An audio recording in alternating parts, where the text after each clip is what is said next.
स्वागत है आप सभी का लोक बंधु के यूट्यूब चैनल पर। तो अपने एसआई रिवीजन जो सीरीज चल रही थी उसके अंदर अपने राजस्थान इकोनॉमिक सर्वे जो है उसको स्टार्ट कर चुके थे और उसके तहत अपने सबसे पहले जो है वो आंकड़ों की क्लास से स्टार्ट की थी। ठीक है, तो आंकड़ों की पहली क्लास हो चुकी है। आज अपने आंकड़े सारे जो है वो समाप्त कर देंगे इको सर्वे के। तो आज की क्लास के अंदर अपने मेनली जो है जो आंकड़े पढ़ेंगे वो आपके रोजगार से रिलेटेड है, कुछ आपके इंडेक्स हैं, ठीक है ना। इसके अलावा कुछ कंसेप्ट्स भी पढ़ेंगे जैसे कृषि, जलवायु, प्रदेश हो गया, इस टाइप के कंसेप्ट भी देखेंगे। तो सबसे पहले तो यहां पर सबसे पहला प्रश्न जो है वो PLFS से रिलेटेड है। तो इस कंसेप्ट को पहले अपने देख लेते हैं, जो पूछ रहा है राजस्थान में बेरोजगारी की दर कितनी रही है। तो इस पूरे कंसेप्ट को मैं आपको क्लियर करवा देता हूं कि जो आपका NSO है, राष्ट्रीय सांख्यिकी कार्यालय, जो NSO है वो एक सर्वेक्षण जारी करता है रोजगार स्थिति को दर्शाने के लिए। बेसिकली किसी भी राज्य के अंदर या भारत के अंदर रोजगार स्थिति कैसी है, ठीक है ना, कितने लोगों को रोजगार प्राप्त है, उसके लिए सर्वेक्षण करता है NSO, जिसका नाम है आपके PLFS यानी कि आवधिक श्रम बल सर्वेक्षण यानी पीरियोडिक लेबर फोर्स सर्वे। ये काम करता है NSO। ठीक है, तो NSO जो है यहां पर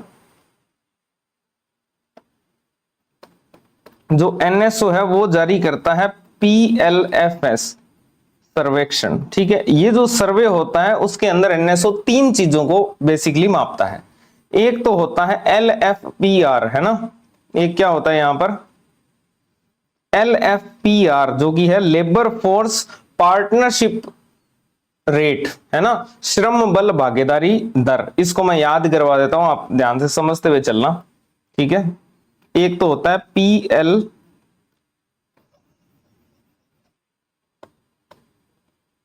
LFPR, ठीक है ना, LFPR। एक होती है आपके WPR और एक होती है UR यानी कि बेरोजगारी दर, अनएम्प्लॉयमेंट रेट।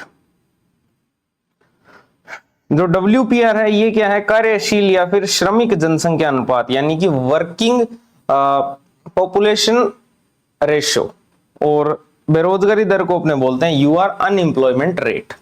ये तीन चीजें मापता है NSO, ठीक है, इस सर्वेक्षण के तहत। अब अपने को ये देखना है कि राजस्थान के अंदर ये आंकड़ा कितना है और भारत के अंदर ये आंकड़ा कितना है वर्ष 2023-24 के अंदर।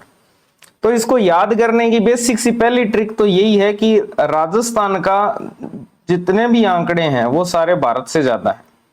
चाहे आप LFPR की बात कर लो, चाहे WPR की बात कर लो, चाहे UR की बात कर लो, ये सारे आंकड़े राजस्थान के भारत से ज्यादा है।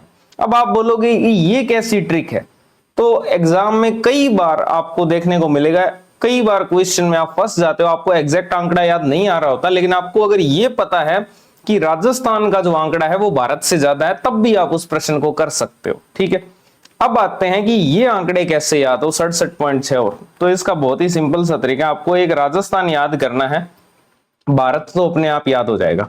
सबसे पहले तो यहां पर सिंपल सी बात है, इसके अंदर 4 लेटर है, LFPR में, WPR में 3 लेटर हैं, UR के अंदर 2 लेटर है। ठीक है, अब राजस्थान का याद करना है और एक इंडिया का याद करना है। तो अब इंडिया वाला तो राजस्थान से कम ही होगा, कितना कम होगा तो उसकी सिंपल सी ट्रिक है, LFPR में 4 लेटर है तो यहां राजस्थान वाले में से इंडिया का 3 माइनस कर देना।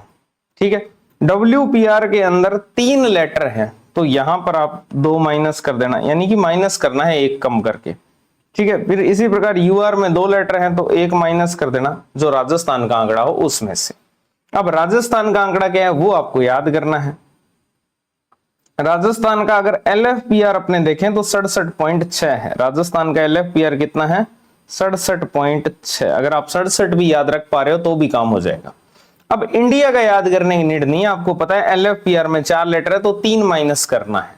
तो 67.4 में से जैसे ही आप 3 माइनस करोगे तो ये हो जाएगा 64 और ये 0.3 हो जाएगा 64.3। ठीक है, इसी प्रकार से जो WPR है, ठीक है, WPR राजस्थान का कितना है, तो राजस्थान का जो WPR है वो 64.4 है। कितना है, 64.4। 2 माइनस करना है, इंडिया का आ जाएगा जो कि हो जाएगा 62.1। अब अगर अपने बात करें बेरोजगारी दर की, है ना, तो बेरोजगारी दर राजस्थान की है 4.7। 1 माइनस करना है तो 3 पॉइंट आपके हो जाएगा 5, ये भारत का आ जाएगा। तो ये बेसिकली एक ट्रिक है यहां पर कि LFPR में 4 लेटर है तो राजस्थान वाले आंकड़े में से 3 माइनस कर दोगे तो इंडिया का आ जाएगा। WPR में 3 लेटर हैं, अगर आप 2 माइनस कर दोगे तो इंडिया का आंकड़ा आ जाएगा। UR में 2 है, 1 माइनस कर दोगे तो इंडिया का आंकड़ा आ जाएगा। ठीक है, ये आंकड़े हैं बेसिकली। इनमें से सबसे महत्वपूर्ण आंकड़ा है बेरोजगारी दर का। तो आपसे अगर पूछ ले कि राजस्थान की बेरोजगारी दर 2023-24 के अंदर कितनी रही है, तो वो आपकी रही है 4.7। कितनी रही है? 4.7। अब अगर आपसे ये पूछे कि 2022-23 के अंदर ये कितनी थी, 2022-23 में कितनी थी, तो ये थी 4.9।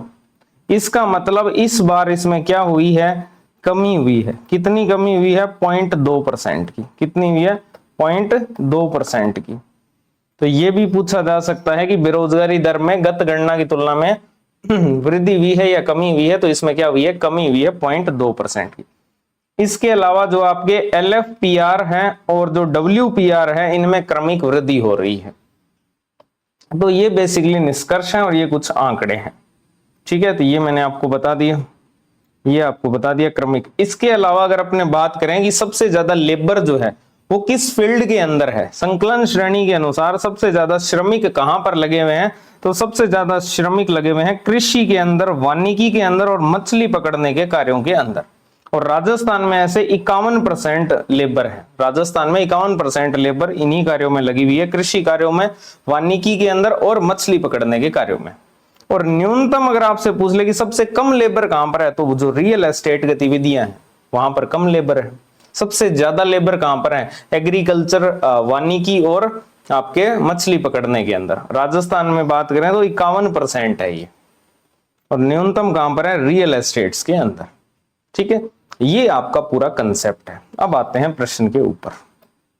प्रश्न ये है कि जो PLFS है उसके अनुसार 2023-24 के अनुसार राजस्थान में बेरोजगारी दर कितनी रही, तो मैंने आपको बता दिया 4.7% रही है। गत गणना में 4.9% थी, 0.2% की इसमें क्या हुई है? कमी हुई। ठीक है, इसलिए ये देखो यहां पर 4.9 दिया हुआ है, तो आपको इस वर्ष को ध्यान रखना है। अब नेक्स्ट अपने चलते हैं इंडेक्सेस की तरफ।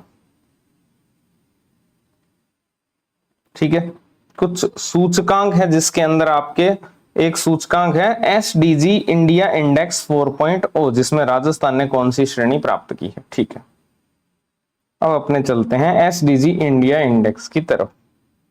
देखो जो SDG इंडिया इंडेक्स है, जो आपके SDG है, सतत विकास लक्ष्य हैं, इनकी प्रगति को मापने के लिए जो नीति आयोग है वो SDG इंडिया इंडेक्स जो है वो जारी करता है। और ये जो SDG इंडिया इंडेक्स होता है, इसके अंदर स्टेट्स और जो केंद्र शासित प्रदेश है उनको 4 श्रेणियों में रखा जाता है। जिसमें पहली श्रेणी होती है अचीवर की, जिसने मतलब 100 का स्कोर कर दिया तो उसने तो अचीव ही कर लिया सब कुछ। उसके बाद में फ्रंट रनर की श्रेणी आती है, जो आती है 65 से लेकर 100 के बीच में। ठीक है, यानी कि 65 से अधिक, 65 या उससे अधिक, या फिर 100 से कम, क्योंकि 100 पे तो अचीव ही हो गया है ना। तो फ्रंट रनर की जो कैटेगरी है वो आपके 65 से 100 के बीच में मान लो।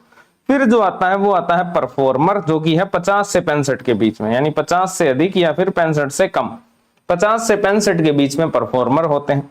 एस्पिरेंट जो कैटेगरी है वो 50 से कम वालों की है। तो सिंपल सी बात है, जो आपके SDG इंडिया इंडेक्स है उसके अंदर पहली कैटेगरी है अचीवर की। अगर स्कोर 100 है किसी स्टेट का तो वो अचीवर की कैटेगरी में है। उसके बाद में फ्रंट रनर की कैटेगरी है 65 से 100 के बीच में। ठीक है, इसके बाद में आते हैं परफॉर्मर। परफॉर्मर होते हैं जो 50 से 65 के बीच में है। ठीक है, और इसके बाद में आते हैं एस्पिरेंट, जो कि 50 से कम है। ठीक है ना, एस्पिरेंट क्या है? जो 50 से कम का स्कोर रखे हैं। अब अगर अपने लेटेस्ट रिपोर्ट की यहां पर बात करें SDG इंडिया इंडेक्स की, तो इसकी जो लेटेस्ट रिपोर्ट है वो थी 4th report. SDG India index की अब तक 4 रिपोर्ट जो है वो जारी हुई है, और इसकी जो लेटेस्ट रिपोर्ट थी वो 4th रिपोर्ट थी, जो कि आई थी जुलाई 2024 में। याद रखने का तरीका क्या है? 4th है तो 2024 में आई है। ठीक है, जुलाई 2024 में इसकी लेटेस्ट रिपोर्ट आई थी, जिसके अंदर टोटल सतत विकास लक्ष्य लिए गए थे, टोटल 113 संकेतक लिए गए थे, और इसमें भारत का जो टोटल स्कोर था वो था 71। भारत का अगर समग्र स्कोर अपने देखें यहां पर तो वो था 71, और 71 आपको पता है कौन सी कैटेगरी में आता है, फ्रंट रनर कैटेगरी में आता है। तो भारत का जो समग्र स्कोर था वो 71 था। अगर हम इसमें राजस्थान की बात करें, एसडीजी इंडिया इंडेक्स 4.0, उसमें राजस्थान का अगर अपने देखें तो सर्वाधिक जो स्कोर था वो था एसडीजी 12 के अंदर। किसी एक पर्टिकुलर गोल के अंदर राजस्थान ने जो है सर्वाधिक स्कोर किया था, वो था एसडीजी 12, जो कि किससे रिलेटेड है, उत्तरदायी उपभोग और उत्पादन से रिलेटेड है। उत्तरदायी और उपभोग और उत्पादन जो आपका लक्ष्य है उसके अंदर राजस्थान ने मैक्सिमम स्कोर किया है, कितना, 89 का। और ये कौन सा एसडीजी नंबर है, एसडीजी 12 है। लेकिन प्रश्न आगे आपसे पूछेगा कि अब तक जो एसडीजी सूचकांक है उनमें राजस्थान की क्या स्थिति रही है, राजस्थान ने कितना कितना स्कोर किया है। तो देखो, जो सबसे पहले एसडीजी इंडिया इंडेक्स आया था वो 2018 में आया था, उसमें राजस्थान 59 का स्कोर रखा हुआ था, जिसके तहत ये परफॉर्मर की कैटेगरी में था। ठीक है, उसके बाद 2019-20 में जो रिपोर्ट आई उसमें भी, जो दूसरी रिपोर्ट थी उसमें भी राजस्थान परफॉर्मर में ही था, लेकिन इस बार अंक घट गए थे, 57 पे आ गए। तीसरी रिपोर्ट 2020-21 में आई जिसमें राजस्थान जो है वो 60 पर पहुंच गया, लेकिन अभी भी ये परफॉर्मर के अंदर ही था, क्योंकि आपको पता है 50 से लेकर 65 तक परफॉर्मर कैटेगरी है, और 65 से आगे 100 के बीच में जो है वो आपकी आएगी फ्रंट रनर। और अब जो लेटेस्ट फोर्थ रिपोर्ट है जो जुलाई 2024 में आई है, 2023-24 की, उसके अंदर राजस्थान ने 67 का स्कोर जो है वो प्राप्त किया है, और 67 का स्कोर प्राप्त किया है तो अब ये फ्रंट रनर की कैटेगरी में शामिल है। ठीक है, कौन सी कैटेगरी में शामिल है, फ्रंट रनर की कैटेगरी में शामिल है। तो आपसे क्या आपको ये याद रखने की नीड है, आपको सिर्फ इतना याद रखना है, राजस्थान का जो स्कोर है वो क्रमिक रूप से नहीं बढ़ा है, उसमें एक साल कमी भी है, 59 से वो 57 पर भी आया है। बस आपको ये फैक्ट याद रखना है, और आपको ये स्कोर याद रखना है राजस्थान का कि लेटेस्ट जो एसडीजी रिपोर्ट है उसमें राजस्थान का स्कोर कितना है, 67 है, जिस कारण से ये अब कौन सी कैटेगरी के अंदर है, ये आपके फ्रंट रनर कैटेगरी के अंदर है। इससे पहले 3 इंडेक्स में ये परफॉर्मर कैटेगरी में ही था। अब अगर प्रश्न पे अपने चलें तो प्रश्न में ये पूछ रहा है कि नीति आयोग के द्वारा जारी जो एसडीजी इंडिया इंडेक्स 4.0 है उसमें राजस्थान ने कौन सी श्रेणी प्राप्त की है, 4.0 में पूछा है, तो अब ये फ्रंट रनर की कैटेगरी में आ गया। ठीक है, तो ये पूरा कंसेप्ट था। अगला कंसेप्ट आपके राजस्थान एसडीजी इंडेक्स 6.0 से है। ठीक है, तो इसको अपने पढ़ लेते हैं। इसी प्रकार से जो राज्य हैं, राजस्थान है, उसके अंदर जो जिले हैं उनकी एसडीजी प्रोग्रेस को मापने के लिए राजस्थान जो है वो जारी करता है आपके Rajasthan SDG status report. Rajasthan SDG status report, जो कि उसका लेटेस्ट जो संस्करण आया है वो 7th संस्करण है। राजस्थान एसडीजी स्टेटस रिपोर्ट का लेटेस्ट संस्करण जो है वो 7th है, 2025 में आई। कब आई है, 29 जून 2025 को। राजस्थान एसडीजी जो स्टेटस रिपोर्ट है वो 2025 में कब आई, 29 जून 2025 को, सांख्यिकी दिवस के अवसर पर। अब इसके अंदर टोटल कितने संकेतक लिए गए, तो 316 जो आपके राज्य SIF हैं, जिनको अपने बोलते हैं राज्य संकेतक फ्रेमवर्क है, उसमें शामिल जो 316 संकेतक हैं वो इसमें लिए गए। और इसमें पहली बार जो है एसडीजी के वर्ष 2030 के जो टारगेट्स होते हैं, है ना, जिसको एजेंडा 2030 बोलते हैं, उसके सापेक्ष राज्य की प्रगति का विश्लेषण किया गया। यानी इसमें एजेंडा जो 2030 है उसके अकॉर्डिंग जो है प्रोग्रेस का एनालिसिस किया गया। और इसमें 4 कैटेगरीज बनाएगी बेसिकली। ठीक है, क्या बनाएगी, 4 कैटेगरीज बनाएगी, जिसमें पहली कैटेगरी थी अचीव की। अचीव का मतलब है कि जिनके जो है वर्ष 2030 के जो टारगेट्स हैं वो राज्य के द्वारा अर्जित कर लिए गए हैं। जिसने 2000, ध्यान रखना ये जो पूरी की पूरी रिपोर्ट है राजस्थान एसडीजी स्टेटस रिपोर्ट, जो आपका एजेंडा 2030 है सतत विकास लक्ष्यों को लेकर, उसके आधार पर ही जो है वो जारी की गई है। और इसमें जो आपके 4 कैटेगरीज बनाई गई है वो भी उसी आधार पर बनाई गई है। जिन्होंने 2030 के जो टारगेट्स हैं उनको पूरा कर लिया है उनको तो अचीव की कैटेगरी में डाला जाएगा। ऑन ट्रैक का मतलब हो गया जिन्हें वर्तमान गति से अर्जित कर लिया जाएगा, यानी जो ट्रैक पे चल रहे हैं कि अपने आप प्राप्त कर लेंगे। स्लो प्रोग्रेस में उनको डाला गया है जिनमें राज्य की प्रगति क्या है, धीमी है। और आउट ऑफ ट्रैक में उनको डाला गया है कि जिनमें राज्य की प्रगति वर्ष 2030 के टारगेट्स के विरुद्ध बहुत ही कम है या फिर नेगेटिव है, मतलब वो आउट ऑफ ट्रैक ही हो चुके हैं। ठीक है, तो ये 4 कैटेगरीज बनाई गई है। और अगर अपने इस रिपोर्ट को अच्छे से समझें, राजस्थान एसडीजी स्टेटस रिपोर्ट 2025, अगर इसमें अपने बात करें इन 4 कैटेगरीज की, तो यहां पर जो अचीव हैं वो आपके हैं 33 यानी 18%। इसको अच्छे से समझना, 4 कैटेगरीज है बेसिकली। कितनी कैटेगरीज है? 4। एक तो है अचीव, एक है ऑन ट्रैक, एक है स्लो प्रोग्रेस, और एक है आउट ऑफ ट्रैक। ये 4 कैटेगरीज हैं। ठीक है, अब इनमें से अपने को देखना है कितने परसेंटेज हैं। जो अचीव हैं वो है 33, जिसको अपने 18% बोल सकते हैं। 316 संकेतकों में से बात हो रही है। ठीक है, अचीव कितने हैं? 33। इसके बाद अगर आपसे पूछ ले कि ऑन ट्रैक कितने हैं, तो ऑन ट्रैक 63 हैं जो कि 34% है। ऑन ट्रैक कितने हैं? 63 जो कि हैं 34%। फिर आपसे पूछ ले कि स्लो प्रोग्रेस में कितने हैं, तो 46 है जो कि 24% है।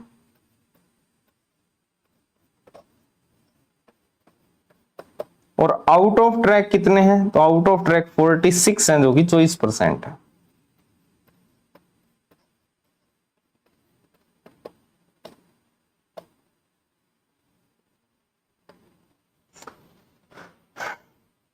ठीक है, तो ये इस रिपोर्ट की स्थिति है बेसिकली।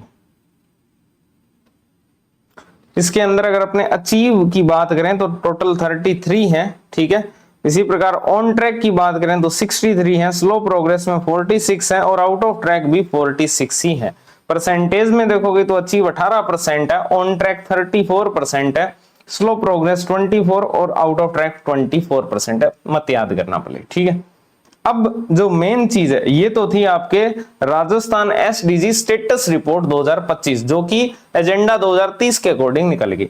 लेकिन जिलों की अगर अपने बात करें कि जिलों का एसडीजी स्कोर कितना है, उसके लिए राजस्थान के अंदर एक अलग इंडेक्स जारी किया जाता है जो कि आपके आता है Rajasthan SDG index. Rajasthan SDG index, आपने एसडीजी इंडिया इंडेक्स पढ़ा था नीति आयोग के द्वारा जारी। ये जो आपके आता है ये है राजस्थान एसडीजी इंडेक्स, और इसकी जो लेटेस्ट आपने एसडीजी जो स्टेटस रिपोर्ट थी उसका तो लेटेस्ट था 7th जो कि जून 2025 में आया था। और इसका जो लेटेस्ट है एसडीजी राजस्थान एसडीजी इंडेक्स, ये है 6th। इसका लेटेस्ट संस्करण कौन सा है? 6th, जो कि अक्टूबर 2025 में जारी किया गया, जिसमें टोटल 14 लक्ष्य रखे गए। ये इंपॉर्टेंट है, ध्यान रखना। इसमें टोटल कितने लक्ष्य हैं? 14 लक्ष्य हैं, और टोटल 100 संकेतक हैं। कौन सा जिला शीर्ष पर है इसमें? तो शीर्ष पर है आपके झुंझुनू, जिसका स्कोर है 67.13। कितना स्कोर है झुंझुनू का? 67.13। न्यूनतम कौन सा है अंतिम स्थान पर? तो जैसलमेर है, जिसका स्कोर सिर्फ 51 है। जैसलमेर का स्कोर कितना है? 51। अगर आपसे पूछ ले कितने जिले जो हैं वो फ्रंट रनर हैं, आपको मैंने बताया था फ्रंट रनर कौन से होते हैं, जो 65 से 100 के बीच में अपना स्कोर रखते हैं, जिसमें 3 ही जिले हैं राजस्थान के। एक झुंझुनू है जो कि 67.13 है, उसके बाद में चित्तौड़गढ़ है, फिर उसके बाद राजसमंद है। ये 3 ही जिले क्या है? फ्रंट रनर है। इसके अलावा बाकी जितने भी जिले हैं वो परफॉर्मर में आते हैं। ना तो कोई जिला अचीवर है, ना ही कोई एस्पिरेंट है। बस ये आपको याद रखना। ठीक है, ये मैं आपको एक बार और समराइज करवा देता हूं। यहां पर Rajasthan SDG index, Rajasthan SDG जो इंडेक्स रिपोर्ट है उसका लेटेस्ट जो संस्करण है वो है आपके 6th, जो कि 2025 में आया है, अक्टूबर 2025 में।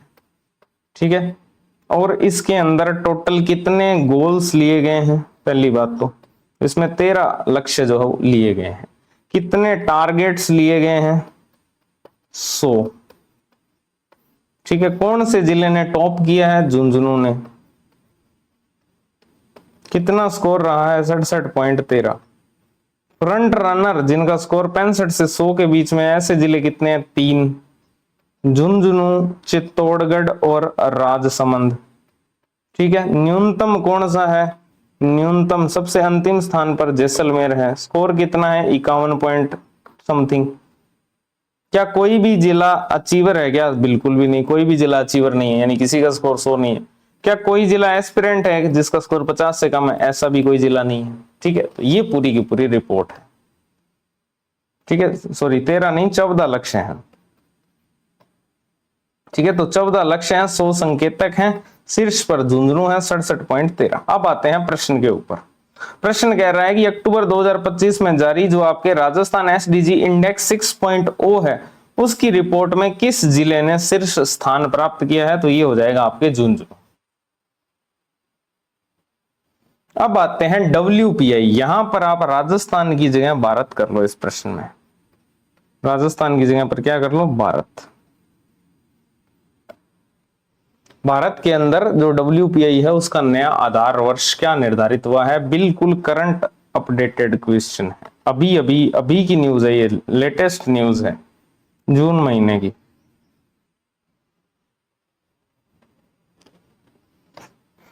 ठीक है, तो इस प्रश्न को यहां पर देखते हैं।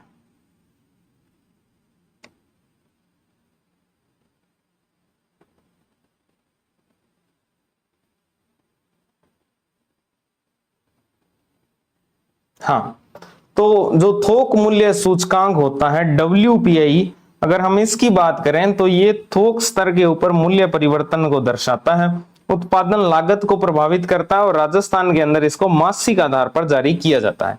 अगर हम इसके आधार वर्ष की बात करें तो राजस्थान के अंदर इसका जो आधार वर्ष था वो था 1999-2000। ये राजस्थान में है, ध्यान रखना। राजस्थान में इसका आधार वर्ष क्या था? 1999-2000। ठीक है, अगर हम भारत के अंदर बात करें तो पहले इसका आधार वर्ष होता था 2011-12। भारत में पहले इसका आधार वर्ष क्या था? 2011-12, लेकिन अब इसमें परिवर्तन किया गया है और इसका जो नया आधार वर्ष है वो आप इसको 2 से गुणा कर दो, 11 दूनी 22। 2022-23 इसका क्या है? अब नया आधार वर्ष है। तो थोक मूल्य सूचकांक का जो पुराना आधार वर्ष था वो था 2011-12 भारत के अंदर। ठीक है, और वर्तमान में क्या है? 2022-23, 2 से गुणा ही करना। एक परिवर्तन और भी हुआ है, पहले इसके अंदर भारत का जो WPI था उसमें 697 वस्तुएं शामिल होती थी। WPI के अंदर पहले कितनी वस्तुएं शामिल होती थी? 697 वस्तुएं शामिल होती थी, लेकिन अब उसको बढ़ाकर कितना कर दिया है? 957 कर दिया है। तो 2 परिवर्तन हुए, एक तो आधार वर्ष परिवर्तित हुआ है, एक वस्तुओं की संख्या में परिवर्तन हुआ है। पहले कितनी वस्तुएं होती थी? 697 वस्तुएं होती थी, और अब कितनी है? तो 957। कैसे याद रखोगे? तो सिंपल है, पहले 6 होता था, अब 9 है, उल्टा है, जस्ट बस ऐसे याद रख लेना। पहले 697 था और अब कितना है? 957 है। 7 तो कॉमन ही रहेगा, पहला उल्टा हो जाएगा बस। और तो अगर हम राजस्थान के WPI की बात करें तो राजस्थान के अंदर WPI में 154 वस्तुएं शामिल होती है, जो कि अब चेंज हो जाएगी। ठीक है, राजस्थान में WPI में 154 वस्तुएं शामिल होती है, जिसमें से अगर अपने बात करें, एक होती है प्राथमिक वस्तु जिसमें कि कृषि और खनिज आते हैं, जो कि टोटल कितनी है? 75। फिर जो मैन्युफैक्चर्ड प्रोडक्ट्स होते हैं, विनिर्मित उत्पाद होते हैं, वो कितने हैं? 69। ईंधन, शक्ति, प्रकाश और जो उपस्नेहक हैं वो कितने हैं? 10। ये वस्तुओं की संख्या है जो कि अब परिवर्तित होने वाली है। वेटेज की अगर अपने बात करें तो 33% वेटेज आप मान लो प्राथमिक वस्तुओं का, 49% आप विनिर्मित उत्पादों का, और ईंधन का 16%। गत वर्ष की तुलना में वृद्धि की बात करें तो सबसे ज्यादा प्राथमिक वस्तुओं में वृद्धि हुई है, याद करने की नीड नहीं है। ठीक है, अगर हम बात करें कि राजस्थान का WPI कितना रहा और भारत का WPI कितना रहा, तो ये सबसे इंपॉर्टेंट आंकड़ा है। वर्ष 2025 के अंदर राजस्थान का जो WPI है वो लगभग 400 के आसपास है, जिसको आप 399 याद करना है। 399.13 जो है राजस्थान का क्या है? WPI है 2025 का। भारत का अगर आपसे पूछ ले तो भारत का कम होगा, 154.9 होगा।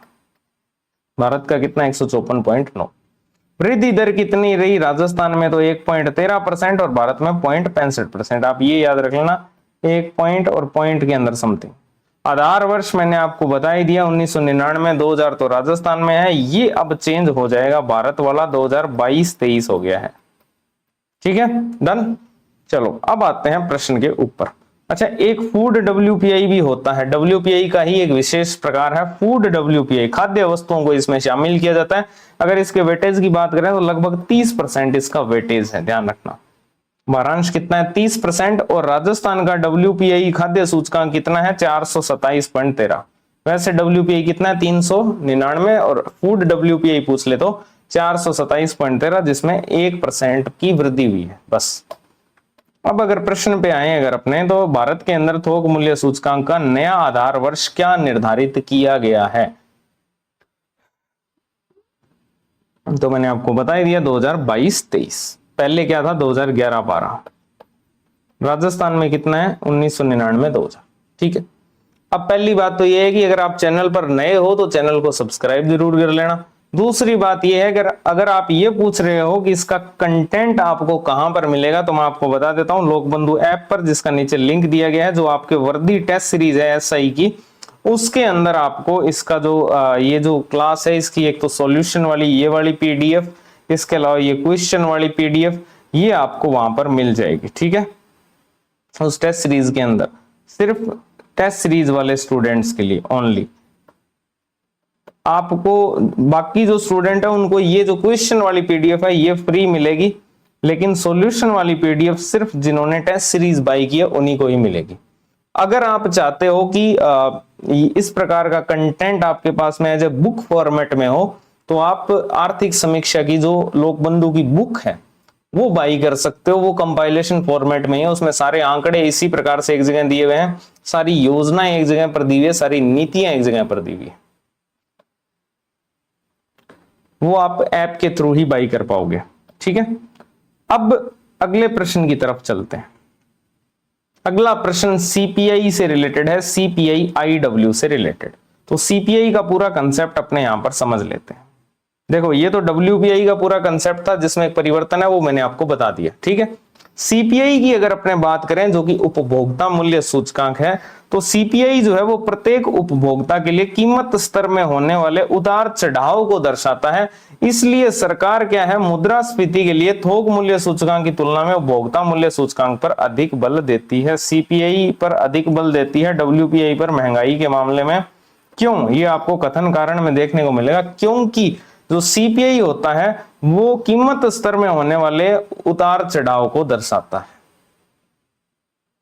अब CPI 4 टाइप का होता है बेसिकली। ठीक है, 3 टाइप का CPI जो है उसको जारी करता है श्रम ब्यूरो चंडीगढ़, और एक जो आपके CPI का टाइप है उसको जारी करता है NSO नई दिल्ली। अब ये जो 3 टाइप का आपके जो श्रम ब्यूरो चंडीगढ़ जारी करता है वो कौन कौन सा है? तो उसमें एक तो आता है CPI IW, औद्योगिक श्रमिकों के लिए जो आपके हैं उसको CPI IW बोलते हैं, इंडस्ट्रियल वर्कर्स। और जो कृषि श्रमिक हैं, एग्रीकल्चर लेबर है, ये तो औद्योगिक श्रमिक है, ये आपके कृषि श्रमिक हैं, इनके लिए जो है CPI उसको बोलते हैं CPI AL, यानी कि एग्रीकल्चर लेबर। वो भी श्रम ब्यूरो चंडीगढ़ ही जारी करता है। ग्रामीण जो श्रमिक हैं, रूरल लेबर हैं, CPI RL उसको बोलते हैं, वो भी श्रम ब्यूरो चंडीगढ़ ही जारी करता है। लेकिन जो आपके ग्रामीण शहरी और जो संयुक्त है, इसके लिए यानी कि संयुक्त वाला जो है उसको जारी करता है NSO नई दिल्ली। सिंपल सी बात है, जो 3 श्रमिक हैं, औद्योगिक श्रमिक, कृषि श्रमिक, ग्रामीण श्रमिक, उनका तो श्रम ब्यूरो चंडीगढ़ ही जारी करेगा। लेकिन जो आपके संयुक्त वाला है, ग्रामीण शहरी है और संयुक्त वाला जो है उसको जारी करता है NSO नई दिल्ली। अब सबसे इंपॉर्टेंट चीज है इनके आधार वर्ष। अगर हम इनके आधार वर्ष देखें तो आपका जो CPI IW है उसका आधार वर्ष है 2016। CPI IW का आधार वर्ष 2016 है। जो आपके कृषि श्रमिक हैं उनका आधार वर्ष है 2019, और जो आपके ग्रामीण श्रमिक हैं उनका है 1986-87, और इनका जो संयुक्त वाले हैं इनका है 2012। ठीक है, कैसे याद कर सकते हो? तो इसमें 3 चीजें मैं आपको बता देता हूं यहाँ पर। CPI जो आपके एक तो होता है इंडस्ट्रियल वर्कर्स का, एक होता है एग्रीकल्चर लेबर का, एक होता है रूरल लेबर का, और एक होता है कंबाइंड वाला। इंडस्ट्रियल वर्कर्स की अगर बात करें तो इनका आधार वर्ष है 2012, और जो रूरल लेबर्स होती है उसका है 2019। एग्रीकल्चर लेबर का है 1986-87, नहीं ये 2016 है, सॉरी। और जो कंबाइंड वाला है ये 2012 है, ठीक है। और इन तीनों को ही श्रम ब्यूरो चंडीगढ़ जारी करता है और इसको जारी करता है एनएसओ। इतना ही कंसेप्ट है। अब आगे अगर अपने यहां पर बात करें थोड़ी सी डिटेल में, तो जो आपके सीपीआई आईडब्ल्यू है इंडस्ट्रियल वर्कर वाला, अगर इसकी बात करें तो इसका उपयोग किया जाता है सार्वजनिक और निजी दोनों क्षेत्रों के अंदर कर्मचारियों के लिए जो महंगाई भत्ते हैं उनके निर्धारण के लिए, ठीक है। अगर अपने इसमें बात करें, इसकी जो पुरानी श्रृंखला होती थी सीपीआई आईडब्ल्यू की, उसके अंदर राजस्थान से कौन कौन से केंद्र शामिल होते थे, तो उसमें शामिल होते थे अजमेर, भीलवाड़ा और जयपुर। ये 3 सेंटर्स जो है वो शामिल किए जाते थे और उसका आधार वर्ष होता था 2001। लेकिन सितंबर 2020 में इसकी नई श्रृंखला जारी की गई और इसमें परिवर्तन हुआ। पहला तो इसका परिवर्तन हुआ इसके आधार वर्ष में, जो पहले 2001 होता था उसको अब 2016 कर दिया गया, और इसके जो सेंटर्स थे वो भी अब चेंज किए गए। और पूरे देश के अंदर टोटल इसके जो 88 औद्योगिक केंद्र हैं उनमें से राजस्थान के जो 3 औद्योगिक केंद्र हैं, पहले इसमें कौन से थे, अजमेर, भीलवाड़ा और जयपुर। अब अजमेर की जगह पर क्या कर दिया गया, अलवर को कर दिया गया। तो अब अगर आपसे पूछ ले वर्तमान के अंदर इसमें कौन सा केंद्र शामिल है, तो अलवर, भीलवाड़ा और जयपुर, ठीक है।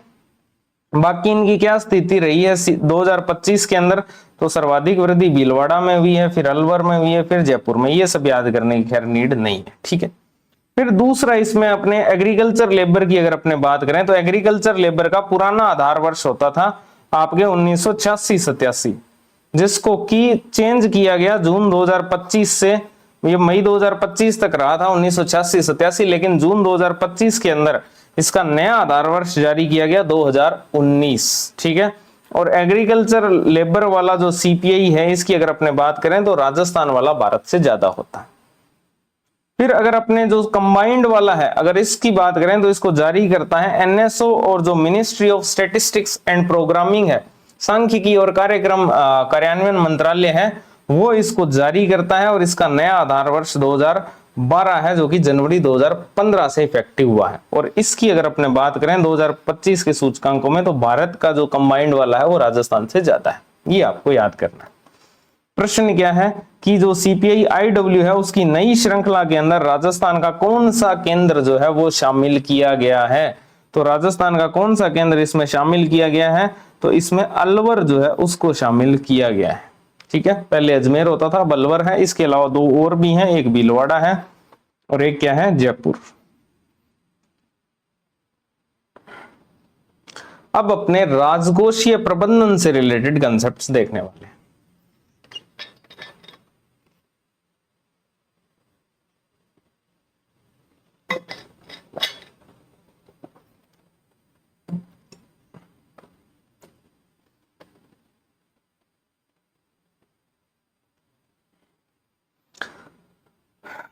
अगर अपने राजकोषीय प्रबंधन की बात करें यहां पर, तो राजकोषीय प्रबंधन में आपको कौन कौन से आंकड़े याद करने हैं वो मैं आपको बता देता हूं। तो राजकोषीय प्रबंधन में आपको बेसिकली 2 आंकड़े विशेष तौर पर याद करने हैं। एक तो है आपके राजकोषीय घाटा, और घाटा आप तभी निकाल सकते हो जब आपको पता है प्राप्तियां कितनी हैं और व्यय कितना हुआ है, ठीक है। फिर दूसरा इसमें आपको याद करना है राजस्व घाटा। ये 2 महत्वपूर्ण आंकड़े हैं। इनके अलावा एक देनदारियां आप बोल सकते हो, एक महत्वपूर्ण डाटा है। उसके अलावा इतना कोई विशेष इसमें है नहीं, ठीक है। तो अब इसमें अगर अपने बात करें यहां पर राजस्व प्राप्तियां, क्या आपको याद करनी है कि 2024-25 के अंदर कितने करोड़ रुपए राजस्व प्राप्तियां हुई है। तो एज सच आपको याद करने की नीड नहीं है, बस मैं आपको सिंपल बता देता हूं। आप सिर्फ पहला लेटर याद कर लिया करो।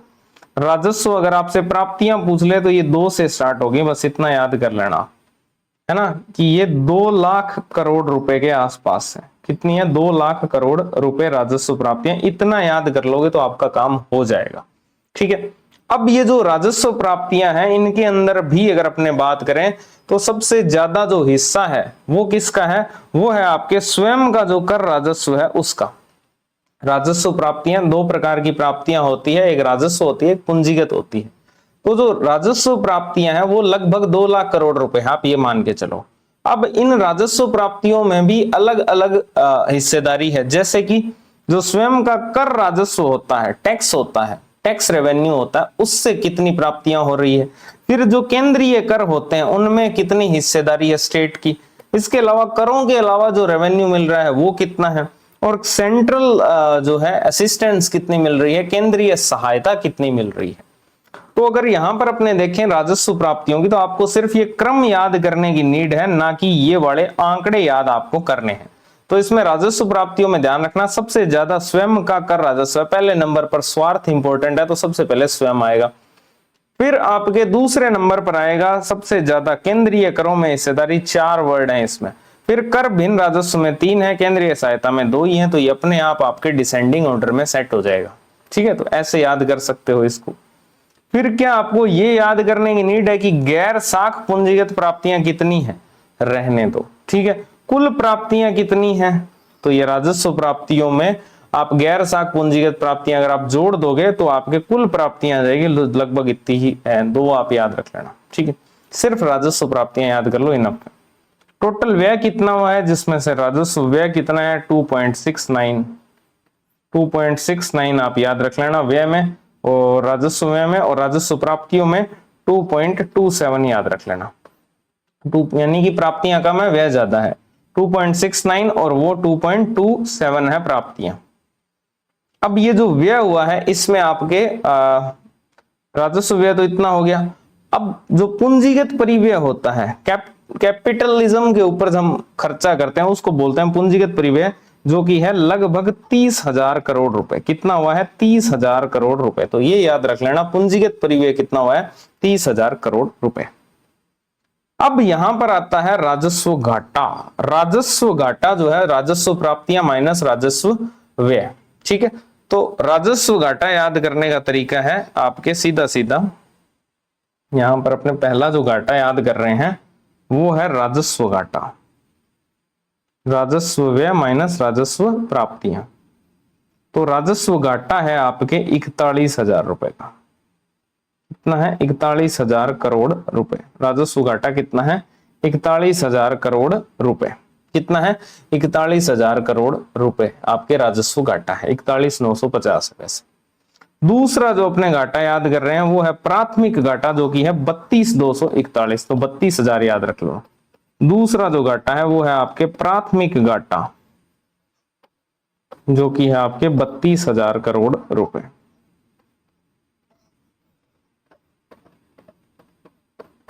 ठीक है, फिर यहां पर अपने चलते हैं तो तीसरा जो डाटा है वो आपके आता है राजकोषीय घाटे का, जो कि कितना है 72,420। इसको पूरा याद कर लेना, राजकोषीय घाटा। ये 3 घाटे आपको याद करने हैं, 72,420 ये पूरा याद करना, 420 ही होगी यहां पर करोड़ रुपए। राजस्व घाटा सबसे कम कौन सा है, प्राथमिक घाटा 32,000 करोड़ रुपए। फिर राजस्व घाटा है 41,000 करोड़ रुपए। फिर आपके राजकोषीय घाटा है 72,420, 420 ही होगी घाटे में, तो 72,420 करोड़ रुपए क्या है आपके राजकोषीय घाटा। अब एक सवाल और आएगा कि ये जो राजकोषीय घाटा है ये जीडीपी का कितना प्रतिशत है। जो जीडीपी कल मैंने आपको बताई थी 18 पॉइंट प्रचलित कीमतों पर 18.75 लाख करोड़ रुपए, उसका ये कितना परसेंट है। ठीक है, ये पूछेगा जीडीपी से। अगर आपसे अनुपात पूछ ले राजकोषीय घाटे का, जीडीपी से अनुपात कितना है, 4.26% है। जीडीपी से कितना परसेंट है, 4.26% है। बस ये एक आंकड़ा आपको याद करना है। इसके अलावा ये राजस्व घाटा कितना है जीडीपी का, 2.47 है, याद करने की नीड नहीं है, एक रीडिंग काफी है। अब इसमें एक इंपॉर्टेंट डाटा आता है वो है राजकोषीय देनदारियों का। राजकोषीय देनदारियां क्या होती है, जो आप लोन लेते हैं, इसके अलावा अन्य जो लाइबिलिटीज होती है वो राजकोषीय देनदारियों में आती है, यानी सरकार जो चुकाती है। ठीक है, ये कितनी है राजकोषीय देनदारियां, तो इसको आप ऐसे याद रख लेना, 6 लाख करोड़ रुपए के आसपास है। राजकोषीय देनदारियां 6 लाख करोड़ रुपए के आसपास है। ठीक है, और जीडीपी का कितना परसेंट है, 37.6% है। बस ये याद रख लेना, राजकोषीय देनदारियां वैसे पूछ ले कितनी है, 6 लाख करोड़ रुपए है, जीडीपी का कितना परसेंट है, 37.6%। इसके अलावा ये सब कुछ भी याद करने की नीड नहीं है। ठीक है, फिर अगर अपने बात करें प्रमुख लक्ष्यों की, 2024-25 में राजकोषीय लक्ष्य क्या रखे गए थे, जिसमें राजकोषीय घाटा जो अनुमानित था वो तो था 70,000 करोड़ रुपए। कितना था, ये याद करने की नीड नहीं है, 70,000 करोड़ रुपए अनुमानित राजकोषीय घाटा था, जबकि वास्तव में कितना है, 72,420 ही। ठीक है, 72,420 जो कि जीडीपी का 4.26% है। ये सब भी याद करने की नीड नहीं है। फिर ये आप छोड़ सकते हो यहां पर,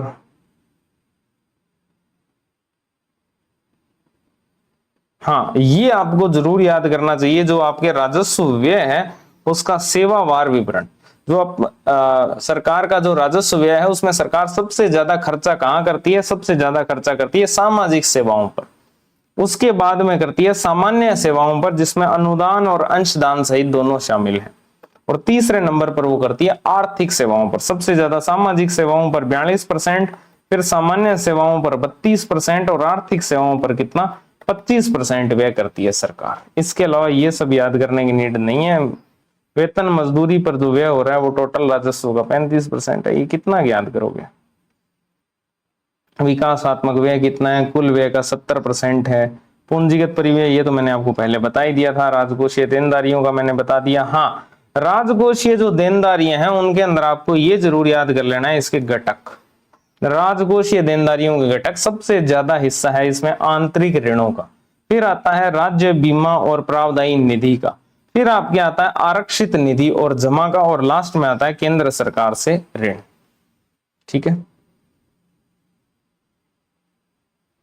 तो ये राजकोषीय देनदारियों के घटक है, जिसमें सबसे ज्यादा हिस्सा आंतरिक ऋणों का है। दूसरे नंबर पर आपके राज्य बीमा और प्रावधायी निधि है, तीसरे नंबर पर आरक्षित निधि और जमा है, और चौथे नंबर पर केंद्र सरकार से ऋण आता है। अगर आपसे पूछ ले 2024-25 में राजकोषीय देनदारियों का राजस्व प्राप्तियों से अनुपात कितना था, तो 282% का है। अगर आपसे पूछ ले कि स्कीम वार कितना हमने एक्सपेंडिचर किया 2025-26 में सबसे ज्यादा, तो सबसे ज्यादा हमने शिक्षा और स्वास्थ्य की जो स्कीम्स थी वहां पर सबसे ज्यादा खर्चा किया, 28%। सबसे ज्यादा खर्चा कहां पर किया, शिक्षा और स्वास्थ्य की योजनाओं के ऊपर। ठीक है, दूसरे नंबर पर जो खर्चा किया गया वो था पेयजल और ऊर्जा पर, तीसरे नंबर पर सामाजिक सुरक्षा और कल्याण पर, चौथे नंबर पर इंफ्रास्ट्रक्चर के डेवलपमेंट पर। ठीक है, इस प्रकार से। अब आते हैं प्रश्न के ऊपर। ठीक है, वर्ष 2024-25 में राजस्थान का राजकोषीय घाटा जीडीपी का कितना प्रतिशत रहा है, 4.26%। 2.47% तो राजस्व घाटा रहा है जीडीपी का, 37.67 आपके देनदारियां रही है जीडीपी की।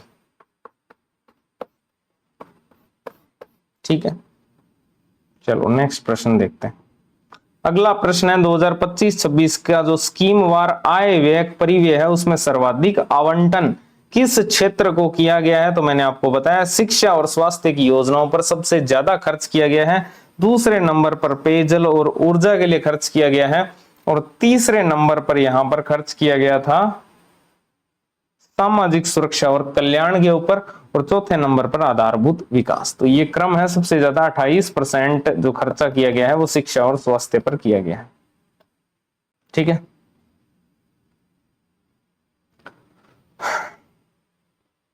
अब अगला कंसेप्ट शिक्षा से रिलेटेड कुछ आंकड़े दिए हुए हैं वो अपने को यहां पर करने हैं।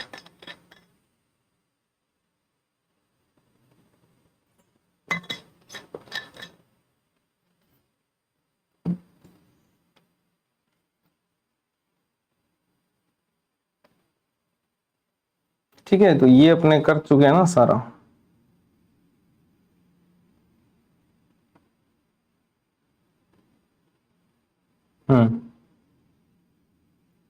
अब चलते हैं अपने शिक्षा की तरफ। शिक्षा से रिलेटेड कुछ आंकड़े दिए हुए हैं, शिक्षा और स्वास्थ्य से रिलेटेड, जिसमें पहले अपने स्वास्थ्य से रिलेटेड कुछ आंकड़े देख लेते हैं, जो कि आपके जो राष्ट्रीय परिवार स्वास्थ्य सर्वेक्षण हुआ है लेटेस्ट, जो कि 5th था, उसके अनुसार है। 2019 से लेकर 21 तक के आंकड़े इसमें गैदर किए गए हैं, जिसमें आपको याद करने वाले आंकड़ों में क्या क्या है तो मैंने आपको बताया था। राजस्थान के जो आंकड़े हैं वो उसमें अगर आप कहीं पर भी 4+ कर दोगे, 5+ कर दोगे तो भारत के आंकड़े आएंगे यहाँ पर, ठीक है, जब मैंने आपको स्वास्थ्य वाला चैप्टर पढ़ाया था सर्वे का। तो इसमें जो नवजात मृत्यु दर है, जो नया जन्म लेने वाला शिशु है, उसकी मृत्यु दर की अगर अपने बात करें प्रति 1000 जीवित जन्म पर, तो राजस्थान में तो ये है 20.2 और भारत में कितनी है 24.9। भारत के लिए नवजात के लिए 4+ करना है, भारत में, राजस्थान में 4+ किया तो भारत का आ जाएगा 24.9। बस ये आपको एक रैंडम आइडिया रखना है, ऐसे याद करने मत लग जाना। शिशु मृत्यु दर 30.3 है, 5 ऐड कर दोगे 35.2 जो है वो भारत की आ जाएगी शिशु मृत्यु दर। ये इंपॉर्टेंट है कि संस्थागत जन्म कितने हुए हैं, है ना, हॉस्पिटल्स में कितने बच्चों का जन्म हुआ है, संस्थागत जन्म कितने हुए हैं। तो राजस्थान में ये आंकड़ा है 94.9% का। जननी शिशु सुरक्षा योजना का नाम सुना आपने? भारत के अंदर ये कम हो जाएगा, 88.6% है। तो ये पहला तो सबसे इंपॉर्टेंट डाटा यही है, संस्थागत जन्म कितने हुए हैं। संस्थागत जन्म हुए हैं 94.9% राजस्थान के अंदर, और भारत के अंदर कितने संस्थागत जन्म हुए हैं 88.6%। अगर अपने कंप्लीट वैक्सीनेशन की बात करें, पूर्ण टीकाकरण की बात करें, तो राजस्थान में 80% लोगों का टीकाकरण हो चुका है, 80.4% का, और भारत में 76.4% का हुआ है, 4 कम कर देना। एनीमिया की बात करें, गर्भवती महिलाओं में एनीमिया तो 46 के आसपास में राजस्थान में और 52.2 भारत में है। ये स्वास्थ्य के कुछ आंकड़े हैं। इसके अलावा कुल प्रजनन दर अगर आपसे पूछ ले तो वो दोनों में ही 2 है, भारत में भी सेम है, राजस्थान में भी सेम है, प्रजनन दर 2। इसके अलावा 5 वर्ष से कम आयु की अगर अपने मृत्यु दर की बात करें, अंडर 5 मोर्टेलिटी रेट, तो राजस्थान के अंदर 37.6 है और भारत में 41.9 है। या तो भारत के लिए आपको +4 करना है या फिर -4 की तरफ आ जाना। इसी प्रकार अगर आपसे 2023 के कुछ आंकड़े पूछ लें, जिसमें कि एक तो आता है जन्म के साथ जीवन प्रत्याशा, सबसे इंपॉर्टेंट डाटा यही है। जन्म के साथ जीवन प्रत्याशा 2019 से लेकर 2023 तक का आंकड़ा है, जिसमें राजस्थान की तो है 70.4 और भारत की है 70.3। राजस्थान की कितनी है 70.4 और भारत की है 70.3। याद रखना, राजस्थान की जीवन प्रत्याशा भारत से ज्यादा है, तो अपने आप याद आ जाएगा, बिल्कुल पास पास में है। राजस्थान की जीवन प्रत्याशा 70.4 है, भारत की 70.3 है। जन्म दर की बात करें तो 22.9 है राजस्थान की, भारत की 18.4 है, वही 4 माइनस हुआ। मृत्यु दर की बात करें तो राजस्थान की 5.9 है और भारत की 6.4 है, मृत्यु दर भारत की ज्यादा है। शिशु मृत्यु दर राजस्थान की 29 है, 4 माइनस किया, भारत की आ गई 25। मातृ मृत्यु अनुपात राजस्थान का 86 है, भारत का 88 है। भारत के 2 आंकड़े ज्यादा हैं, एक मृत्यु दर और एक मातृ मृत्यु अनुपात। ठीक है, ये आंकड़े हैं। अब प्रश्न की तरफ चलते हैं कि जो राष्ट्रीय परिवार स्वास्थ्य सर्वेक्षण 5 है 2019 से लेकर 21 तक के अनुसार राजस्थान में संस्थागत जन्म का प्रतिशत कितना है ना। राजस्थान में संस्थागत जन्म हुए हैं 94.9%। 80.4 तो पूर्ण टीकाकरण का आंकड़ा है। पूर्ण टीकाकरण कितने हो चुके हैं 80.4। और अगर आपसे पूछ ले भारत में कितने संस्थागत जन्म हुए हैं तो 88.6। भारत में कितने का वैक्सीनेशन हो चुका है 76.4 का। ठीक है, ये प्रश्न है। अगर शिक्षा के आंकड़े देखना चाहो तो इसमें छात्र शिक्षक अनुपात है, कोई खास नहीं वैसे तो। प्राथमिक शिक्षा में छात्र शिक्षक अनुपात 13:1 है, यानी 13 स्टूडेंट्स पर 1 शिक्षक है। माध्यमिक शिक्षा में 18:1 है। राष्ट्रीय शिक्षा नीति के अनुसार 30:1 होना चाहिए। ठीक है, ईएसआई कॉलेज की अगर अपने बात करें तो ये 2 हैं, अलवर और जयपुर के अंदर। अखिल भारतीय आयुर्विज्ञान संस्थान 1 है, एम्स यानी जोधपुर में है वो। अब बात करते हैं एनर्जी की, ऊर्जा की। ठीक है, ऊर्जा को कैसे याद करें, ऊर्जा में क्या क्या याद करना है। सबसे पहले तो इसमें सबसे पहले तो आपको ये याद करना है कि दिसंबर 2025 तक राजस्थान की जो इंस्टॉल्ड कैपेसिटी थी वो कितनी थी, दिसंबर 2025 तक। ठीक है, ऊर्जा की अधिष्ठापित क्षमता कितनी थी। तो इसको याद करने का तरीका है, ऊर्जा ऐसे लगता है 3 से, है ना, तो ये 3 से स्टार्ट होगी, उसके बाद में आपके आएगा 3 1 5 5 6.43 मेगावाट। ये आपके ऊर्जा की क्या है, अधिष्ठापित क्षमता है दिसंबर 2025 तक। ये याद करने की नीड नहीं है, मार्च वाली आपको याद करने की नीड नहीं है। दिसंबर 2025 तक कितनी अधिष्ठापित क्षमता है, 31,556 मेगावाट की, ठीक है। तो 31,556.3 ये ऊर्जा की अधिष्ठापित क्षमता, इंपॉर्टेंट डेटा है, ध्यान रखना। अब इसके अंदर अगर अपने बात करें विद्युत उत्पादन के स्रोत क्या क्या है, तो तापीय ऊर्जा है, जल विद्युत है, गैस आधारित उत्पादन होता है, नवीकरणीय ऊर्जा भी विद्युत उत्पादन के स्रोत है। तापीय ऊर्जा जो है ऊर्जा का मुख्य स्रोत है। अगर अपने बात करें दिसंबर 2025 तक राजस्थान की परियोजनाओं से स्थापित जो थर्मल क्षमता है वो कितनी है, 78.30 मेगावाट, सॉरी 7830 मेगावाट तो थर्मल कैपेसिटी है राजस्थान की। सौर कैपेसिटी की अगर अपने बात करें दिसंबर 2025 तक तो वो 98 मेगावाट की है, सौर कैपेसिटी और भी ज्यादा है, 98 मेगावाट। थर्मल कैपेसिटी 7830 मेगावाट है। पवन ऊर्जा की अगर अपने बात करें तो पवन ऊर्जा की कैपेसिटी जो है वो 4416 मेगावाट है। कितनी है, 4416 मेगावाट।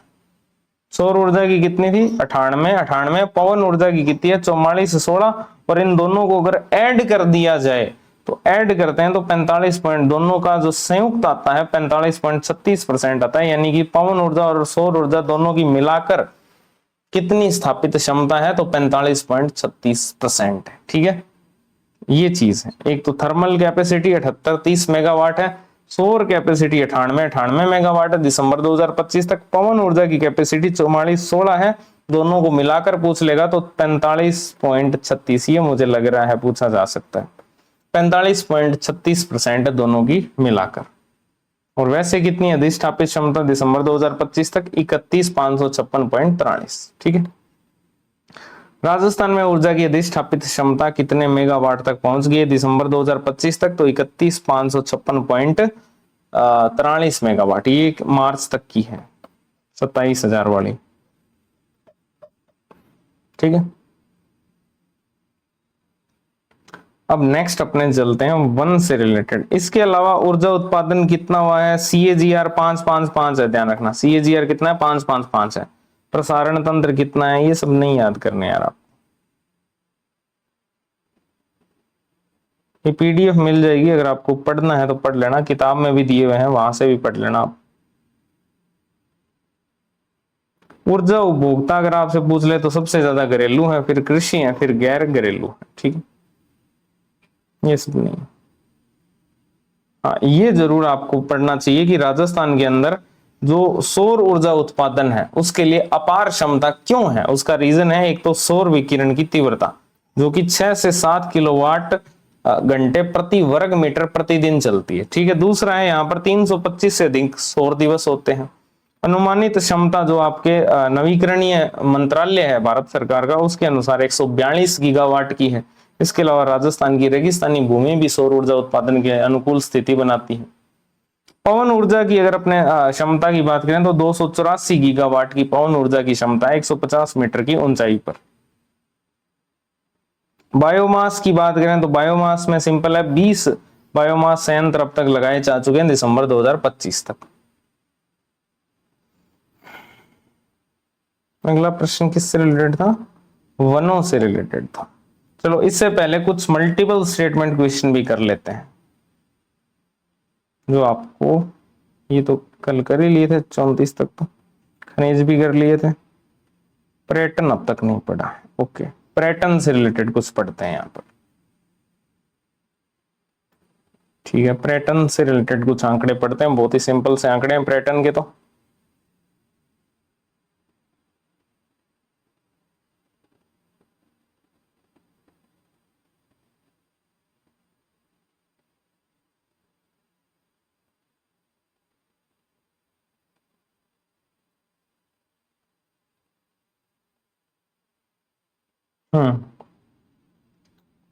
अच्छा, पर्यटन से पहले मैं आपको ये भी बता देता हूँ, सर्विस सेक्टर वाला है ना, सर्विस सेक्टर वाला भी मैं आपको समझा देता हूँ यहाँ पर। ये भी आगे आएगा कहीं ना कहीं।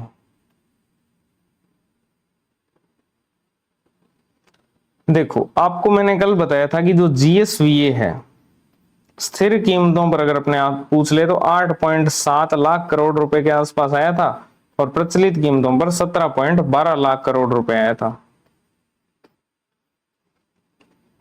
ठीक है। और इस जीवीए की, अगर जीएसवीए की अपने बात करें अपने, तो इसमें सेवा क्षेत्र का स्थिर कीमतों पर योगदान था 46.46%, और प्रचलित कीमतों पर इसमें योगदान था 47.71%। ठीक है। अब अगर आपसे मैं ये पूछ लूं कि ये 8.7 लाख करोड़ का 46.46% कितना है, तो आपको सेवा क्षेत्र का जीएसवीए प्राप्त हो जाएगा। सेवा क्षेत्र का क्या प्राप्त हो जाएगा? जीएसवीए प्राप्त हो जाएगा। इसी प्रकार से 17.12 लाख करोड़ रुपए का 47.71% अगर आप निकालोगे तो आपको प्रचलित कीमतों पर सेवा क्षेत्र का जीएसवीए प्राप्त हो जाएगा। जो आपको याद रखना है, सीधा सीधा ये आएगा 4 लाख करोड़ रुपए के आसपास, और ये आएगा आपके, इसका दुगुना प्रचलित कीमतों पर तो दुगुना ही होगा, तो 8 लाख करोड़ रुपए। ठीक है। अब मैंने आपको सिंपल कल बताया था कि कृषि क्षेत्र का 2.23 है, उसके बाद में उद्योगों का उससे थोड़ा सा ज्यादा है, शायद 2.48 था।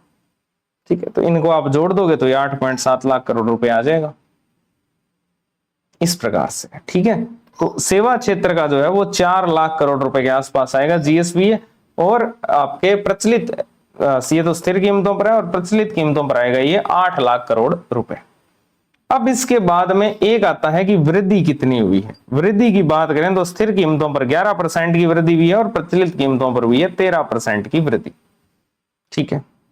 फिर अगली चीज जो आती है वो आती है सेवा क्षेत्र के अंदर जो उप क्षेत्र है उनका क्या योगदान रहा है। सेवा क्षेत्र के टोटल 6 उप क्षेत्र हैं, उनके योगदान का क्रम कितना रहा है और कितना कितना परसेंटेज उनका हिस्सा रहा है, वो अपने देख लेते हैं यहाँ पर। ठीक है।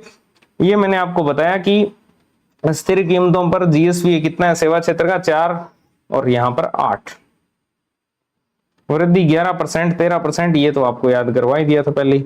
अब बात करते हैं सेवा क्षेत्र के उप क्षेत्रों का क्या योगदान रहा है। इसमें सबसे ज्यादा जो योगदान रहा है वो रहा है व्यापार, होटल और जलपान गृह का। व्यापार, होटल और जो जलपान गृह है इनका सबसे ज्यादा योगदान रहता है, और वो योगदान कितना रहा है? वो योगदान रहा है आपके 27.95%, जिसको आप लगभग 28 के आसपास मान सकते हो।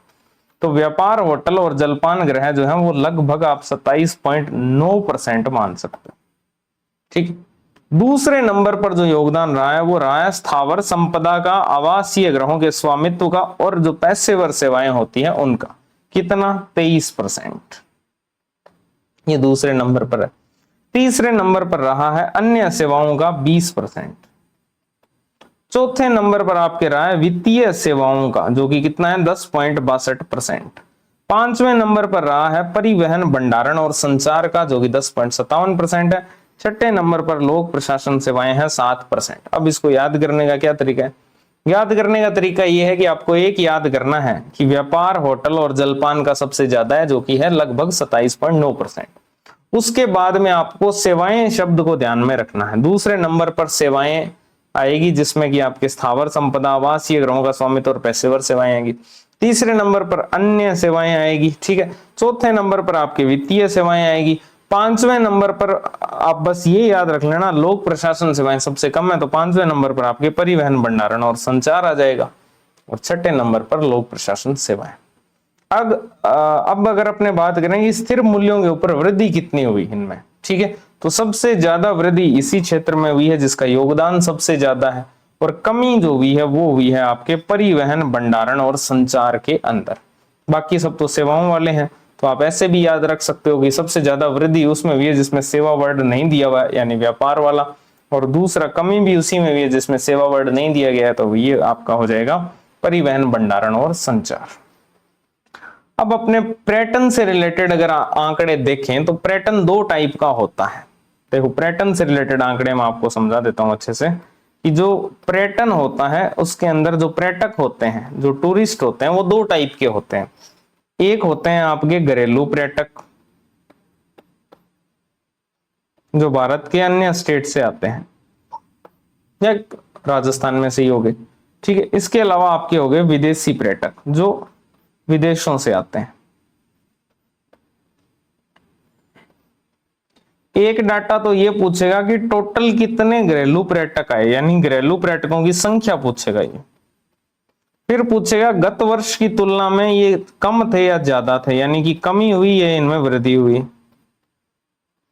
फिर पूछेगा कि ये जो घरेलू पर्यटक थे ये राजस्थान के कौन से स्थान पर सबसे ज्यादा आए। ठीक है। उसी प्रकार से सेम आंकड़े विदेशी पर्यटकों में पूछेगा और फिर इनमें एक आंकड़ा और ऐड हो जाएगा कि किस कंट्री से सबसे ज्यादा पर्यटक आए। ये आंकड़े आपसे पूछे जाएंगे। तो ये अपने सिंपल हैं। राजस्थान के अंदर घरेलू पर्यटकों की यात्राओं की अगर संख्या की बात करें 2025 के अंदर, तो 2025 में पूछ रहा है तो 25 लाख जो है आपके घरेलू पर्यटक थे। ठीक है। राजस्थान के अंदर घरेलू पर्यटन में गत वर्ष की तुलना में क्या हुई है, वृद्धि हुई है, जो कि 9% की है। गत वर्ष की तुलना में 9% की इसमें वृद्धि पाई गई है 25 लाख में। आप सबको पता है 2020 के अंदर कोविड-19 का दौर था जहां पर टूरिज्म पूरी तरह से ठप हो चुका था। तो राजस्थान में घरेलू पर्यटन में जो कमी हुई थी कोविड-19 महामारी के कारण, वो हुई थी आपके 71% की। ठीक है। और 2000 ये जो सर्वाधिक कमी है अब तक की 71% की टूरिज्म में। अगर आपसे पूछ ले कि सर्वाधिक वृद्धि किस वर्ष हुई, तो जैसे ही कोविड-19 लॉकडाउन हटा उसके बाद में सबसे ज्यादा लोगों ने टूरिज्म करना स्टार्ट किया। तो 2022 के अंदर सबसे ज्यादा अब तक वृद्धि देखने को मिली है घरेलू पर्यटन में, जो कि है 392% की।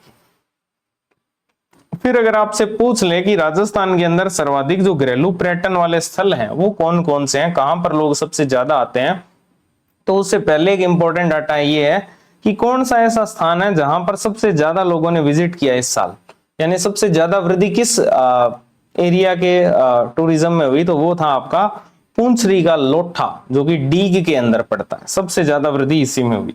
फिर अगर आपसे पूछ ले सबसे ज्यादा लोग कहां पर आते हैं, तो आप सबको पता है धार्मिक पर्यटन अगर अपने देखें तो धार्मिक पर्यटन में सबसे ज्यादा लोग खाटू श्याम जी के दर्शन करते हैं। उसके बाद ये पुंछरी का जो लोठा है डीग के अंदर, यहां पर आते हैं। यहां वृद्धि हुई है क्योंकि ये आपने पहली बार सुना होगा नाम। ठीक है। पुष्कर, और ये तो बहुत चर्चित नाम है, तो ये आपने पहली बार सुना है, तो सबसे ज्यादा वृद्धि भी इसी में हुई है, पुंछरी का लोठा। तीसरे नंबर पर पुष्कर है और चौथे पर सांवलिया सेठ आपके चित्तौड़गढ़ है। फिर अगर आपसे पूछ ले कि जो ऐतिहासिक और विरासती जो पर्यटन स्थल है उनकी अगर अपने बात करें वहां पर सर्वाधिक वृद्धि कहां पर हुई है, तो वहां हुई है जैसलमेर किले में। सबसे ज्यादा वृद्धि नहीं, सबसे ज्यादा लोग कहां आते हैं, जैसलमेर किला देखने आते हैं, फिर हवा महल देखने आते हैं, अपने घरेलू पर्यटकों की बात कर रहा हूं मैं। फिर आमेर का किला देखते हैं, फिर वो ज्यादा सिटी पैलेस में जाते हैं उदयपुर में। ठीक है। विदेशी पर्यटकों की क्या स्थिति है, विदेशी पर्यटक यात्राओं की संख्या रही 19.45 लाख। घरेलू कितने थे, 25 लाख। ये कितने हैं विदेशी, 19.45 लाख। ठीक है। इनमें क्या हुई है, गिरावट हुई है। गत वर्ष थी ये 20.72, लेकिन इस बार 19.45 ही है, तो इस वजह से यहां पर क्या हुई है, कमी देखने को मिली है विदेशी पर्यटन। सबसे ज्यादा अगर अपने बात करें सिर्फ 5 जिले कौन से हैं जहां पर ये सबसे ज्यादा लोग आते हैं, मतलब अंग्रेज सबसे ज्यादा कहां आते हैं, तो जयपुर में आते हैं, फिर उदयपुर में आते हैं, फिर जोधपुर में जाते हैं, फिर जैसलमेर। कौन सी 3 ऐसी कंट्रीज है जहां से सबसे ज्यादा टूरिस्ट आते हैं, तो पहले नंबर पर तो यूएसए है, दूसरे पर यूके है और तीसरे पर फ्रांस है। ये आपके टूरिज्म से रिलेटेड आंकड़े हैं। और सूचकांक मैंने एक दो छोड़ दिए हैं, तो वो भी मैं आपको बता देता हूं। जैसे ये कृषि उत्पादन सूचकांक है, तो कृषि उत्पादन सूचकांक 2005-6 से 2007-8 इसका आधार वर्ष है, ध्यान रखना। कृषि उत्पादन सूचकांक 2005-6 से 2007-8 इसका आधार वर्ष है। 2024-25 के अंदर अगर अपने बात करें कृषि उत्पादन सूचकांक कितना रहा, 243.55। तो WPI, फूड WPI है ना, और एक ये कृषि उत्पादन सूचकांक, ये तो है कृषि उत्पादन सूचकांक जो कि कृषि उत्पादों से रिलेटेड है, जिसका आधार वर्ष 2005-6 से 2007-8 है। और 243.55 जो है 2024-25 में कृषि उत्पादन सूचकांक रहा है। तो इसके बाद अपने जो है वो औद्योगिक उत्पादन सूचकांक जो है उसको देखते हैं। ठीक है। तो औद्योगिक उत्पादन सूचकांक बेसिकली जैसे कृषि उत्पादन सूचकांक है, उसी प्रकार से जैसे कृषि उत्पादन सूचकांक कृषि उत्पादों से रिलेटेड है, उसी प्रकार औद्योगिक उत्पादन सूचकांक जो है वो आपके औद्योगिक या इंडस्ट्रियल जो प्रोडक्ट्स होते हैं उससे रिलेटेड है। अब ये है क्या बेसिकली, तो ये राज्य के अंदर औद्योगिक निष्पादन का एक प्रमुख संकेतक है बेसिकली, ठीक है। और इसको एक निश्चित अवधि के दौरान, जो कि मासिक होती है, ठीक है, मासिक आधार पर इसको जारी किया जाता है राजस्थान के अंदर और भारत में भी।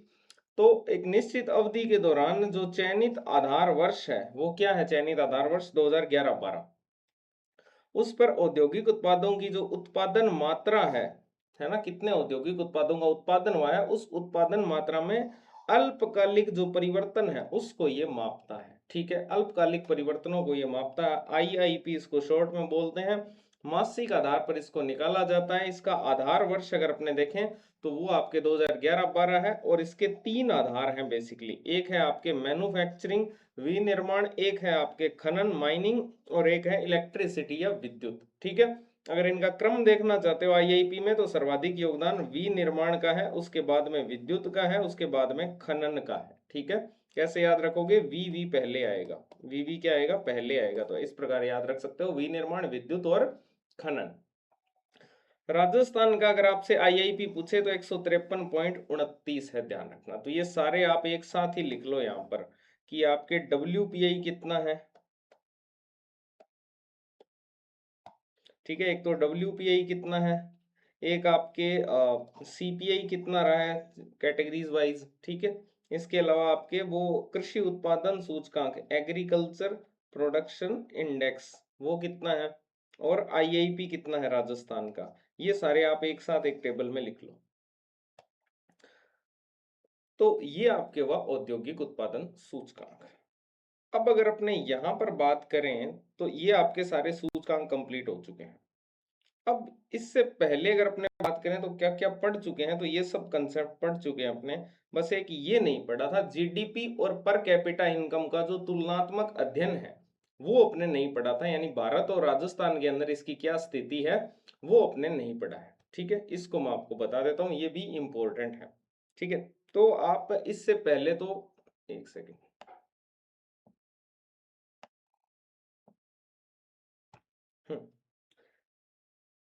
अब देखो अपने को दो चीजें हैं, एक तो है जीडीपी और एक है पर कैपिटा इनकम। इनका तुलनात्मक अध्ययन करना है, यानी कि भारत की जीडीपी और राजस्थान की जीडीपी का तुलनात्मक अध्ययन करना है, और भारत की पर कैपिटा इनकम और राजस्थान की पर कैपिटा इनकम का तुलनात्मक अध्ययन करना है। इसमें बेसिकली हमें किन चीजों को पढ़ना होता है, क्या हमें भारत के आंकड़े याद रखने हैं क्या, तो भारत के आंकड़े आपको याद नहीं रखने हैं। आपको सिर्फ इतना, राजस्थान वाले तो आपको आंकड़े सारे याद ही हैं जीडीपी और पर कैपिटा इनकम के। आपको सिर्फ इतने आंकड़े याद रखने हैं कि जो राजस्थान की जीडीपी है वो भारत की जीडीपी का कितने प्रतिशत है। दूसरा जो आपका आंकड़ा है वो है पर कैपिटा इनकम, और उसका आंकड़ा होगा कि भारत की जो पर कैपिटा इनकम है और राजस्थान की पर कैपिटा इनकम है उनके अंदर डिफरेंस कितना है, बस आपको यही याद रखना है। और तीसरा जो आंकड़ा है वो वृद्धि दर का है, और वृद्धि दर में आपको सिर्फ इतना याद रखना है कि भारत की ज्यादा है या राजस्थान की ज्यादा है, इसके अलावा कुछ भी याद नहीं करना है। अब ये आंकड़े मैं आपको समझा देता हूं, बहुत ही सिंपल है। पहला आंकड़ा आपने जीडीपी से रिलेटेड पढ़ा होगा, जिसमें आपने ये देखा होगा कि राजस्थान की जीडीपी तो आपको पता है 9.81 लाख करोड़ रुपए है, और भारत की जीडीपी, ये स्थिर कीमतों पर बात कर रहा हूं मैं, भारत की जीडीपी जो स्थिर कीमतों पर है, जो आपको याद नहीं करनी है, वो आपके लगभग 200 है, 200 लाख करोड़ रुपए है ना। तो ये कितना परसेंट हुआ फिर, राजस्थान की स्थिर कीमतों पर जो जीडीपी है वो भारत की स्थिर कीमतों पर जीडीपी का कितना परसेंट है, तो ये लगभग 4.86% है। कितना है, 4.86% है। कैसे याद रखोगे कि 4 के बाद में क्या आएगा, तो सिंपल है, यहां पर 8 आ रहा था स्थिर कीमतों पर, तो यहां पर भी कितना आएगा, 8। तो 4.86% क्या है, आपकी स्थिर कीमतों पर जीडीपी का अनुपात है। यानी ये पूछ रहा है आपसे, ये पूछ ले कि स्थिर कीमतों पर राजस्थान की जो जीएसडीपी है वो भारत की जीडीपी का कितने परसेंट है, तो 4.86% है। फिर दूसरा आंकड़ा आपने पढ़ा था प्रचलित कीमतों के ऊपर। देखो माइक खराब हो चुका है, ठीक है, और उसको मैंने तोड़ दिया है, अब नया माइक ऑर्डर हो चुका है, उससे ही अगली क्लास होगी, लेकिन ये बीच में एक क्लास रुकी हुई थी, तो इसलिए मैं बिना माइक के पढ़ा रहा हूँ। ये जो कैमरा है इसी की वॉइस कैप्चर हो रही है, तो हल्की हल्की आवाज में डिफरेंस आएगा, है ना। पर आप एडजस्ट कर सकते हो आराम से, आपको एक एक चीज समझ आ सकती है। मैंने 2 घंटे की क्लास रिकॉर्ड कर ली थी, फिर देखा 1 घंटे के बाद में वॉइस ही नहीं आ रही, तो दिमाग फ्रस्ट्रेट हो चुका है पूरी तरह से। पर मैं कोशिश कर रहा हूँ कूल रहने की, ठीक है। तो स्थिर कीमतों पर 9.81 लाख करोड़ और प्रचलित कीमतों पर आपको मैंने बताया था 18.75 लाख करोड़ जो है वो राजस्थान की क्या है, जीडीपी है प्रचलित कीमतों पर। और भारत की कितनी है, 357 लाख करोड़। ये नहीं याद करना है आपको, आपको याद क्या करना है कि ये इसका कितना प्रतिशत है। तो ये प्रतिशत में आपके आएगा 5 पॉइंट, ठीक है, 5.25, 5 का ही पढ़ा पढ़ना है, 5 5 25, तो 5.25% है। तो ये दो आंकड़े आपको याद करने हैं तुलनात्मक अध्ययन में, कि स्थिर कीमतों पर राजस्थान की जीडीपी भारत की जीडीपी का कितना परसेंट है, 4.86। प्रचलित कीमतों पर कितना है, 5.25। अब अगर आपसे पूछ ले per capita income, per capita income आपको बहुत ही ध्यान से समझनी है। देखो पर कैपिटा इनकम में आपसे अंतर पूछेगा वो एग्जाम में, ठीक है। तो क्या भारत वाली याद करनी है, क्या नहीं याद करनी। भारत वाली अगर वो पूछ भी लेता है तो भी आप इजीली कर दोगे, क्योंकि आपको राजस्थान वाली तो आती ही है। और उसमें जब आप अंतर को जोड़ दोगे कि दोनों में अंतर कितना है, उस अंतर को अगर आप जोड़ दोगे तो आपको भारत वाली तो मिल ही जाएगी। सिंपल सा है कि भारत में से अगर राजस्थान की माइनस कर दोगे तो आपको अंतर मिल जाएगा। ये क्या गणित पढ़ा रहा हूं मैं, ठीक है। अब देखो कितनी कितनी है, अब मैं बताता हूँ आपको याद क्या करना है। ये भी आपको अभी याद करवा देता हूँ, आपको कुछ भी एफर्ट मारने की 1% भी नीड नहीं पड़ेगी। मैं बहुत ज्यादा पहले एफर्ट मार के आता हूँ इन आंकड़ों में, कैसे इनको याद करवाया जा सकता है।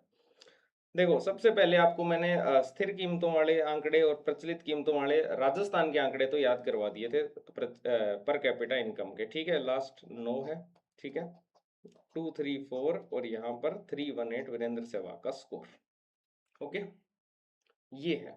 अब जब वो अंतर की बात कर रहा है तो अंतर ध्यान रखना, स्थिर कीमतों पर ज्यादा है, प्रचलित पर क्या है, कम है, लेकिन इतना भी कम नहीं है, ठीक है। तो अगर अपने अंतर की बात करें यहां पर, तो अंतर यहां पर तो 18 है, यहां पर 17 है, बस इतना ही डिफरेंस है। ये याद कर लोगे, यहाँ पर 18 आ रहा है ना, तो यहाँ से 18 से ही स्टार्ट करना। और प्रचलित पर मैंने आपको बता दिया कि कम है तो एक कम होगा 17, ठीक है। अब आगे वाले डिजिट क्या होंगे, बहुत सिंपल है। देखो 18, उसके बाद में आएंगे आपके 11 के गुणज। यहाँ पर 7 है इसलिए यहाँ पर 7 नहीं आ सकता, यहाँ पर आएगा 7, तो 77, 11 7 77। यहाँ पर फिर क्या आएगा, 11 दूनी 22,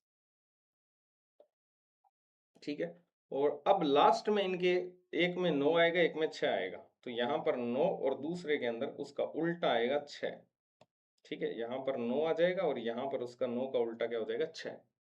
ये आपके अंतर है। अगर आपसे पूछ ले कि स्थिर कीमतों पर भारत की प्रति व्यक्ति आय और राजस्थान की प्रति व्यक्ति आय में अंतर कितना है, तो सीधा सीधा डाटा है 18,779 का अंतर है।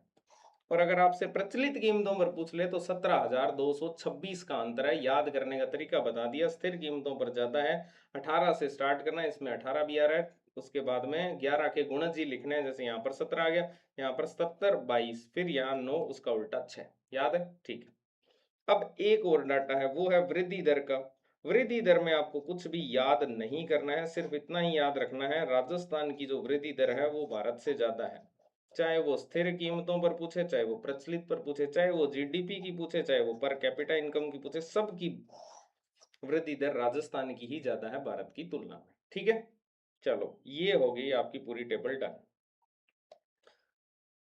अब आगे चलते हैं। ये मैंने आपको करवा ही दिए कृषि क्षेत्र वाले सारे।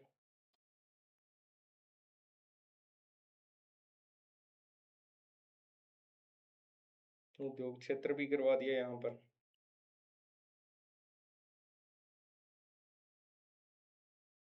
सेवा क्षेत्र भी करवा दिया, पर्यटन भी करवा दिया, सूचकांक भी सारे करवा दिए।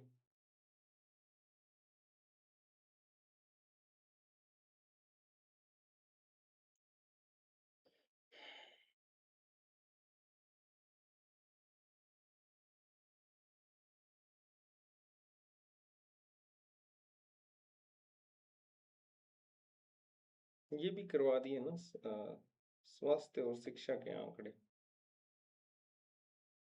ये क्लास क्या है, बीच में रुकी है माइक की वजह से, इसलिए मुझे पता नहीं लग रहा कि हाँ हो चुका है, ये हो चुका है, हो चुका है।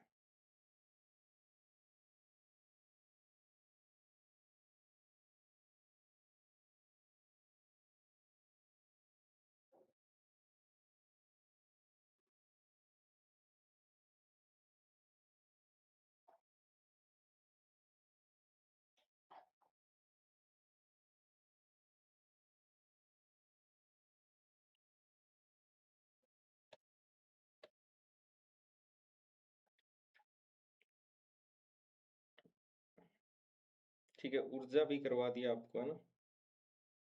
और एक परिवहन बचा हुआ है ऊर्जा के अंदर।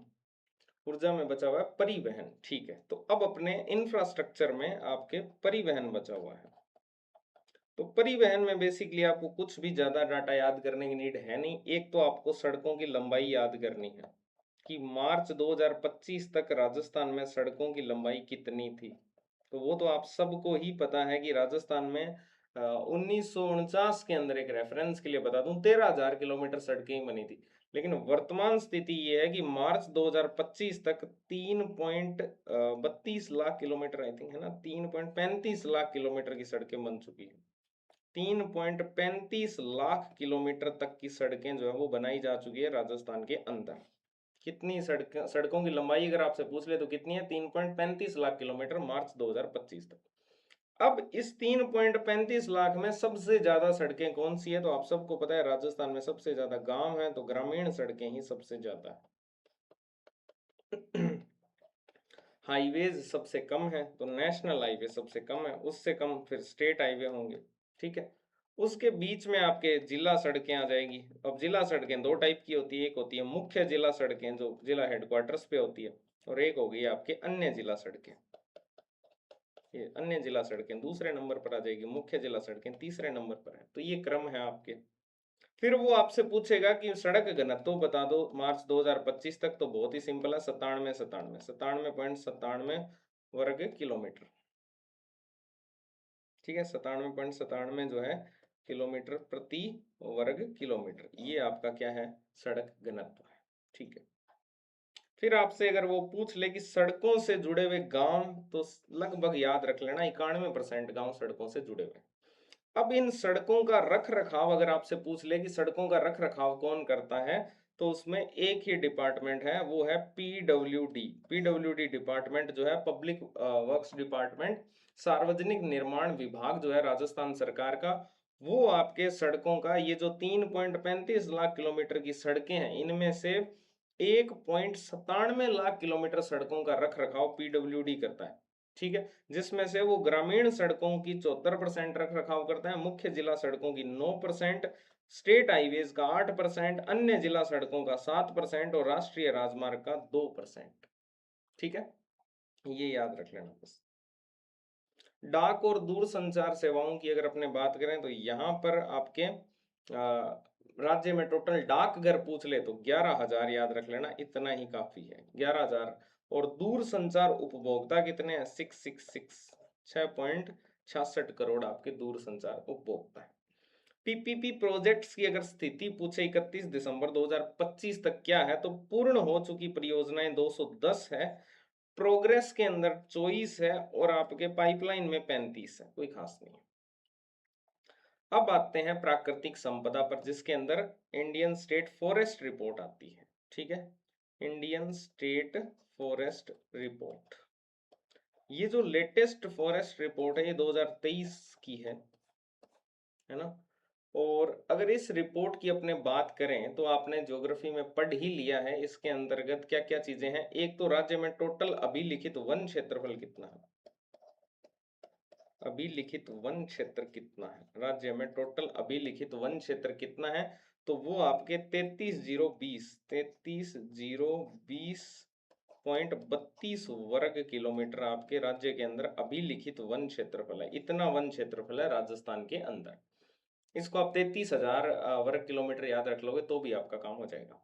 जो कि राज्य का भौगोलिक क्षेत्रफल जो 3.42 लाख वर्ग किलोमीटर है, उसका कितना परसेंट है, तो ये आई थिंक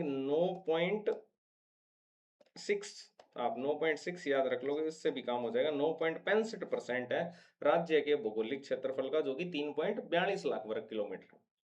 ठीक है, इसका मतलब है राज्य के अंदर 9.65% भाग के ऊपर क्या है, वन है। अब वनों में दो चीजें आती है, एक आते हैं वृक्ष और एक तो होता है वृक्ष आवरण, और एक होता है वनस्पति आवरण, जिसको अपने बोलते हैं वन आवरण। अब ये कितना है, अगर आपसे पूछ ले, वनावरण बेसिकली ज्यादा ही होगा। अगर आपसे वनावरण पूछे वो तो 4.84% है, ध्यान रखना। वनावरण कितना है, 4.84% है, और वृक्ष आवरण 3.16% है। दोनों को जोड़ दोगे तो आएगा 8%। तो आपसे पूछ ले कि कुल वनावरण और वृक्ष आवरण कितना है मिलाकर, तो 8% है भौगोलिक क्षेत्रफल का।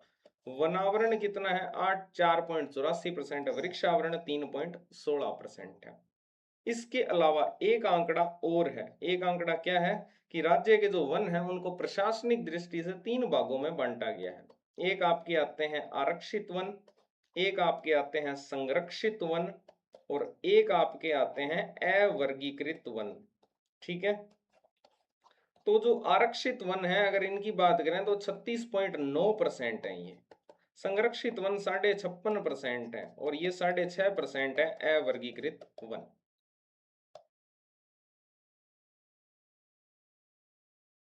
ठीक है, ये हो गया आपके अभिलिखित वन क्षेत्रफल कितना परसेंट है। फिर उसके बाद में राजस्थान वन अधिनियम 1953 के अनुसार वनों का वर्गीकरण 3 भागों में किया गया है, और लेटेस्ट रिपोर्ट के अनुसार इनका परसेंटेज इतना है। ठीक है, वनावरण वृक्षावरण अपने कर चुके हैं। राज्य के भौगोलिक क्षेत्रफल का 8% है, ये बड़े आंकड़े याद नहीं करने हैं। फिर अगर आपसे पूछ ले कि वन्य जीव संरक्षण से रिलेटेड राष्ट्रीय उद्यान कितने हैं, 3 है सर्वे के अकॉर्डिंग। वन्य जीव अभ्यारण्य कितने हैं, 26 हैं। टाइगर रिजर्व 5 है। ये वर्तमान में ये संख्या चेंज हो चुकी है। संख्या क्या हो चुकी है, चेंज हो चुकी है, लेकिन सर्वे के अकॉर्डिंग अगर आपसे पूछ ले तो इतने ही हैं। कंजर्वेशन रिजर्व 39 है। जैविक उद्यान सर्वे ने 4 ही माने हैं, एक उदयपुर में, एक कोटा में, एक जयपुर में और एक जोधपुर में। ठीक है, इसके बाद में ग्रीन बजट की अगर अपने बात करें तो राज्य का पहला जो ग्रीन बजट था, अभी वर्तमान में जो बजट आया वो 2026-27 वाला बजट है।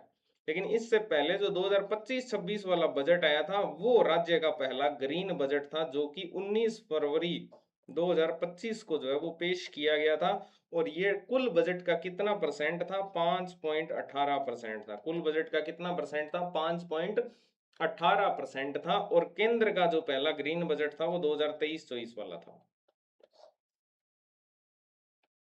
ठीक है, इसके बाद में सतत विकास लक्ष्यों की प्रगति को मापने के लिए कुछ फ्रेमवर्क बनाए गए हैं, जैसे कि NIF नेशनल इंडिकेटर फ्रेमवर्क, जिसके अंदर आपके 284 संकेतक हैं। लेकिन सबसे ज्यादा है स्टेट इंडिकेटर फ्रेमवर्क के अंदर 316 संकेतक। डिस्ट्रिक्ट वाले के अंदर 217 है, ब्लॉक वाले में 110 है। ये याद करने की नीड नहीं है सच इतना। ये क्या हो गया? कौन सी फाइल है?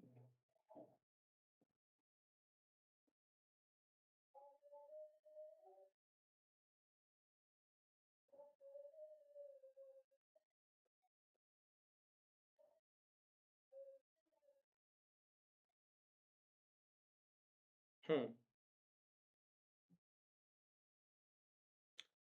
इसके बाद अगर अपने यहाँ पर बात करें तो इसके बाद आपके जनगणना के आंकड़े हैं, जो आप ज्योग्राफी में बहुत अच्छे से पढ़ते हो, तो इनको मैं आपको यहाँ पर बहुत सिंपली समझा देता हूँ।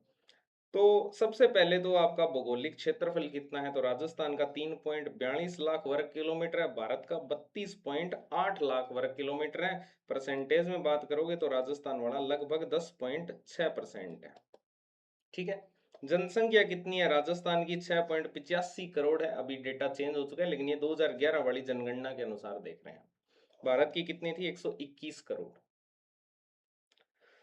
SC की जनसंख्या अगर अपने देखें तो राजस्थान की 17.8% थी, और ST की 13.5% थी। वही भारत की बात करें तो भारत के अंदर SC की जनसंख्या 16.6 और ST की 8.6 थी। जस्ट आधा करना है ना। फिर शहरी जनसंख्या अगर आपसे पूछ ले तो शहरी जनसंख्या राजस्थान में 24.9 और ग्रामीण फिर 75.1 होगी। भारत की बात करोगे तो 31.2 शहरी जनसंख्या, और ग्रामीण 100 में से माइनस कर दोगे 68.8 आ जाएगी। दशकीय वृद्धि दर पूछ ले तो राजस्थान की 21.3 थी, भारत की 17.7 थी। जनसंख्या घनत्व आपसे पूछ ले, राजस्थान का 200 था, भारत का 382 था। लिंगानुपात पूछे तो राजस्थान का 928 और भारत का 943। बाल लिंगानुपात अगर आपसे पूछ ले तो बाल लिंगानुपात 888 था, राजस्थान का 919 था, भारत का। साक्षरता दर में अगर आपसे पूछे, सामान्य साक्षरता दर भारत की राजस्थान की 66.1%, पुरुषों की 79.2%, महिलाओं की मात्र 52.1%। 2011 की बात हो रही है, ठीक है। और भारत की बात करें तो सामान्य साक्षरता थी 73%, पुरुषों की 80.9% और महिलाओं की 64.6%। इसके अलावा कार्य सहभागिता दर इंपॉर्टेंट डाटा है, जिसमें राजस्थान कितना है, 43.6% है राजस्थान की कार्य सहभागिता दर, और भारत की है 39.8%। फिर अपने राजस्थान की कुल जनसंख्या जो अनुमानित है 2031 तक, जो आपके परिवार और स्वास्थ्य कल्याण मंत्रालय है उसके ये आंकड़े हैं, 2031 तक कितनी अनुमानित है कुल जनसंख्या राजस्थान की, तो वो है आपके 8.72 करोड़। कितनी अनुमानित है? 8.72 करोड़। 6.85 करोड़ तो आपके थी 2011 में, 6.86, ठीक है, ये 2011 में थी। और अनुमानित कितनी है 2031 तक? 8.72 करोड़, ठीक है।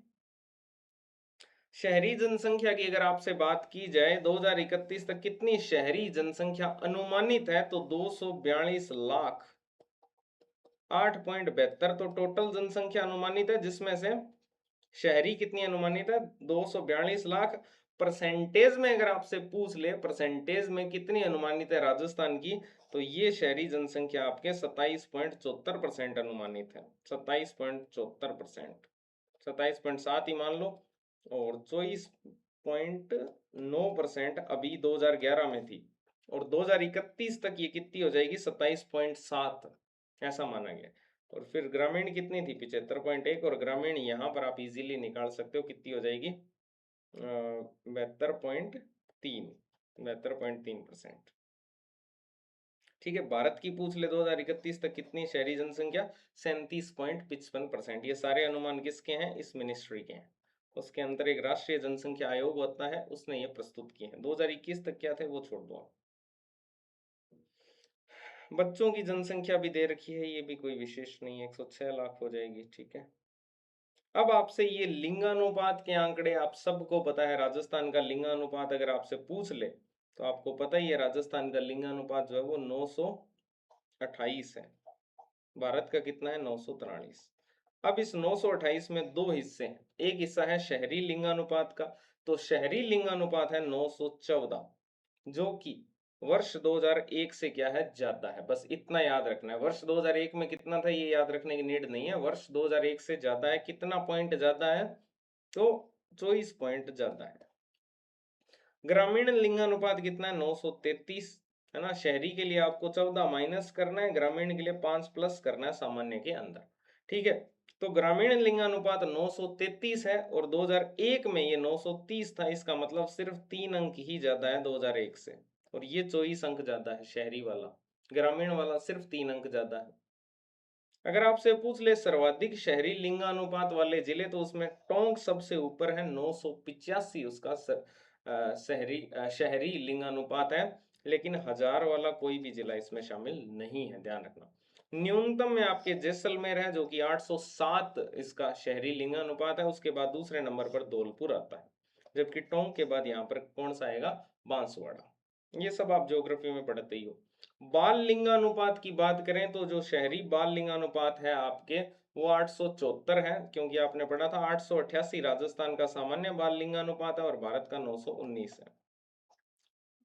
अगर आप वही सेम आपको यहाँ पर क्या करना था? 14 माइनस करना था शहरी के लिए और 5 प्लस करना था ग्रामीण के लिए, तो यहाँ पर बस 4 प्लस करना, 14 माइनस तो वही गया, यहाँ पर 874 आ गया ये, ठीक है। और लेकिन यहाँ पर ध्यान रखना 2001 की तुलना में इसमें क्या हुई है? कमी हुई है। कितने अंकों की?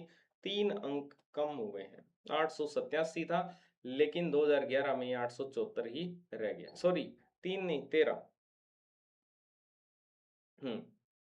13 अंकों की क्या हुई है? कमी हुई है। और 892 ग्रामीण बाल लिंगानुपात था और 914 था 2001 में। इसका मतलब क्या है, 22 अंकों की कमी हुई है। सिंपल सी बात है, चाहे शहरी बाल लिंगानुपात हो चाहे ग्रामीण बाल लिंगानुपात हो, दोनों के अंदर वर्ष 2001 की तुलना में कमी पाई गई है 2011 के अंदर। सर्वे के आंकड़े हैं, ध्यान रखना, ये मतलब जनगणना 2011 के आंकड़े हैं जो कि सर्वे में दिए हुए हैं। फिर यहाँ पर अगर आपसे पूछ ले कि सर्वाधिक शहरी बाल लिंगानुपात किसका है, नागौर का है, और सबसे कम किसका है, धौलपुर का है। बाल लिंगानुपात सामान्य की बात नहीं होती, सामान्य में सबसे कम जैसलमेर है, धौलपुर दूसरे नंबर पर। यहाँ पर सामान्य में सबसे ज्यादा टोंक का है। साक्षरता दर के आंकड़े बताई दिए, 66.1%। 2001 में ये सिर्फ 60% थी, तो ज्यादा है। शहरी वाली बता दी आपको कितनी है, शहरी वाली आपको नहीं बताई शायद, 79.7% है शहरी साक्षरता दर, और ग्रामीण साक्षरता दर कितनी है, 61.4%। ठीक है। सर्वाधिक शहरी साक्षरता उदयपुर की है 87.5%, और न्यूनतम शहरी साक्षरता जो है वो नागौर की है 70.6%। 1 लाख और उससे अधिक की जनसंख्या वाले राजस्थान के सबसे बड़े शहर। सिंपल सी बात है, ऐसे शहर जिनकी जनसंख्या 1 लाख या उससे अधिक है, उन शहरों की यहाँ पर सूची बनाई गई है। उनमें देखा गया है कि सबसे ज्यादा आबादी किसकी है। सबसे ज्यादा आबादी पाई गई है जयपुर की, कितनी, 30.46 लाख, यानी सबसे बड़ा शहर क्या है, जयपुर। उसके बाद है जोधपुर, फिर आपके है कोटा, और फिर आपके आता है बीकानेर। सबसे छोटी आबादी वाला शहर लेकिन इसकी जनसंख्या 1 लाख से अधिक है, ध्यान रखना, कौन सा है, बांसवाड़ा, 1.01 लाख है। शहरीकरण के अंदर स्थानिक परिवर्तन किन जिलों में सबसे ज्यादा हुआ है, किन जिलों में सबसे कम हुआ है, तो सबसे ज्यादा जो स्थानिक परिवर्तन हुआ है वो कोटा के अंदर हुआ, और सबसे कम हुआ है डूंगरपुर के अंदर। ठीक है, सबसे ज्यादा शहरीकृत जिला कौन सा है, कोटा है, उसके बाद जयपुर, फिर अजमेर, और फिर जोधपुर है, और न्यूनतम में डूंगरपुर, फिर बाड़मेर, फिर बांसवाड़ा, फिर प्रतापगढ़। पलायन की अगर अपने बात करें तो पलायन के दो ही रीजन होते हैं, या तो पुरुष रोजगार के लिए पलायन करते हैं, या फिर महिलाएं विवाह के बाद में पलायन हो जाती है। ठीक है, मतलब विवाह होने के बाद में किसी दूसरे घर में उनका पलायन हो जाता है, भाग नहीं जाता, वो नहीं था कॉन्टेक्स्ट। ठीक है, पुरुष जो है वो रोजगार के लिए जाते हैं। तो अब यहाँ पर अगर आपसे पूछ ले कि कितने पुरुष जो रोजगार के लिए, जनगणना 2011 के अनुसार, तो लगभग 49% पुरुष जो है वो रोजगार के लिए। महिलाएं कितनी विवाह के बाद में, तो 59%। ये पलायन के आंकड़े हैं। अगर आपसे पूछ ले कि राष्ट्रीय स्तर पर कितना पलायन हुआ, तो 794 लाख व्यक्ति, याद नहीं करना है। राजस्थान में कितना हुआ, 32 लाख व्यक्ति। लेकिन आपसे ये जरूर पूछा जा सकता है कि जो राजस्थान में पलायन हुआ है वो भारत के कुल पलायन का कितना परसेंट है, तो 4%। याद रखना, पलायन में वैसे ही 4 आते हैं, तो 4%। ठीक है, फिर शहरी आवासों की स्थिति पूछ ले तो आप रहने देना भले ही, बस इसमें आप ये याद रख लेना कि जीर्ण शीर्ण जो शहरी आवास है वो कितने हैं, 1.8% है। रहने योग्य 29.3% है, और अच्छी स्थिति में 68.9% है। ये कोई खास भी नहीं है। इसके अलावा झुग्गी झोंपड़ी से रिलेटेड कुछ फैक्ट्स दिए हुए हैं जो आप छोड़ भी सकते हो, बस इसमें ये याद रख लेना, शहर की कुल आबादी में सबसे अधिक कच्ची बस्ती के निवासी सबसे ज्यादा कहां पर हैं, पीली बंगा के अंदर। इसके बाद में कुछ इंपॉर्टेंट कंसेप्ट्स दिए हुए हैं, जैसे कि 1 अक्टूबर 2025 तक राजस्थान की कितनी जनसंख्या अनुमानित है, 8.33 करोड़। याद कर लो इसको अच्छे से, 8.33 करोड़ 1 अक्टूबर 2025 तक, ये अनुमानित लेटेस्ट आंकड़ा है जनसंख्या का, 8.33 करोड़। और इससे ये भी हो गया है अपडेट की राजस्थान जो है वो भारत का छठा सबसे बड़ा आबादी वाला राज्य है। पहले ये होता था 8वां, उसके बाद हो गया 7वां। ठीक है, उसके बाद अब वर्तमान में ये छठे स्थान पर है। अगला कंसेप्ट है कृषि जलवायु प्रदेशों का, तो वो मैं आपको अच्छे से समझा देता हूँ। वैसे तो आप ज्योग्राफी में पढ़ते हो, पर मैं भी ज्योग्राफी अच्छी पढ़ाता हूँ। ठीक है, कृषि जलवायु प्रदेश, इसको मैं 2 सेकंड में आपको याद करवा देता हूँ, हो गए 2 सेकंड। देखो, कृषि जलवायु प्रदेश की अगर अपने बात करें तो कृषि जलवायु प्रदेश जो है आपके, इसमें आपको क्या क्या याद करने होते हैं। एक तो कृषि जलवायु प्रदेशों का नाम क्या है, ठीक है, उसका नाम दिया गया उनको। एक, उनके अंदर कौन से जिले शामिल होते हैं। एक वहां पर कौन सी फसलें प्रमुखता से उत्पादित होती है, तो ये फसलें कौन सी होती है ये तो आप छोड़ दो, ये तो बेसिक सेंस के आधार पर आप कर ही दोगे कि मरुस्थल में कौन सी फसलें हैं और पहाड़ों के अंदर कौन सी फसलें हैं, पठार में कौन सी फसलें उत्पादित होगी, ये तो आप बेसिक सेंस से कर दोगे, ये याद करने की नीड नहीं है। आपको सिर्फ इतना याद करना है इसका नाम क्या है और इनके अंदर कौन से जिले शामिल होते हैं। इसको मैं आपको सिंपल एक मैप के थ्रू अगर समझाऊं, ऐसा ही मैप बनाना आता है मेरे को राजस्थान का, ठीक है, ये राजस्थान है। इसके अंदर अगर अपने इस हिस्से की बात करें, यहाँ पर इस हिस्से की जो कि मरुस्थल का हिस्सा है, ठीक है, ये हिस्सा बेसिकली अरावली हो गया और इधर मैदानी हिस्सा हो गया और ये आपका पठारी हिस्सा हो गया, ये पठार हो गया, ठीक है, ये मरुस्थल हो गया।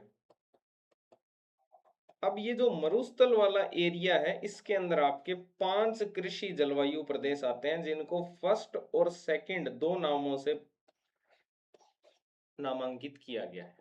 जो फर्स्ट है इसमें तो आपके शुष्क मरुस्थल वाले आएंगे और जो सेकंड है उसमें अर्ध शुष्क वाले आएंगे, जिसमें कि आपके जो अंतर प्रवाह क्षेत्र हैं, जिसमें एक तो आपके आ जाएगा लूनी नदी का, ठीक है, और जो आपके अरावली वाला हिस्सा है ये मैदानी हिस्सा है, ये वाला कौन सा है, ये मैदानी है। जो अरावली वाला पार्ट है जिसके अंदर आपके अरावली नहीं मैदानी, जो अरावली और मैदानी दोनों पार्ट मिला ही लो, इसमें थर्ड के अंदर 1 और 2 हिस्से आ जाएंगे, फोर्थ के अंदर भी 2 हिस्से आएंगे और ये पठार वाला जो है इसको फिफ्थ नाम दिया गया। तो अब मैं सिंपल अगर आपको समझाऊं, यहाँ पर कृषि जलवायु प्रदेश कैसे बांटे गए हैं 5 भागों में, फर्स्ट, सेकंड, थर्ड, फोर्थ और फिफ्थ। जो फर्स्ट वाला हिस्सा है वो पूरा का पूरा आपके मरुस्थल है, वो भी शुष्क मरुस्थल। सेकंड भी मरुस्थल है लेकिन वो अर्ध शुष्क मरुस्थल है। थर्ड के अंदर आपके मैदानी भाग आएगा। फोर्थ के अंदर भी आपके अरावली का ही हिस्सा आएगा जिसके अंदर आपके दक्षिणी राजस्थान आ जाएगा।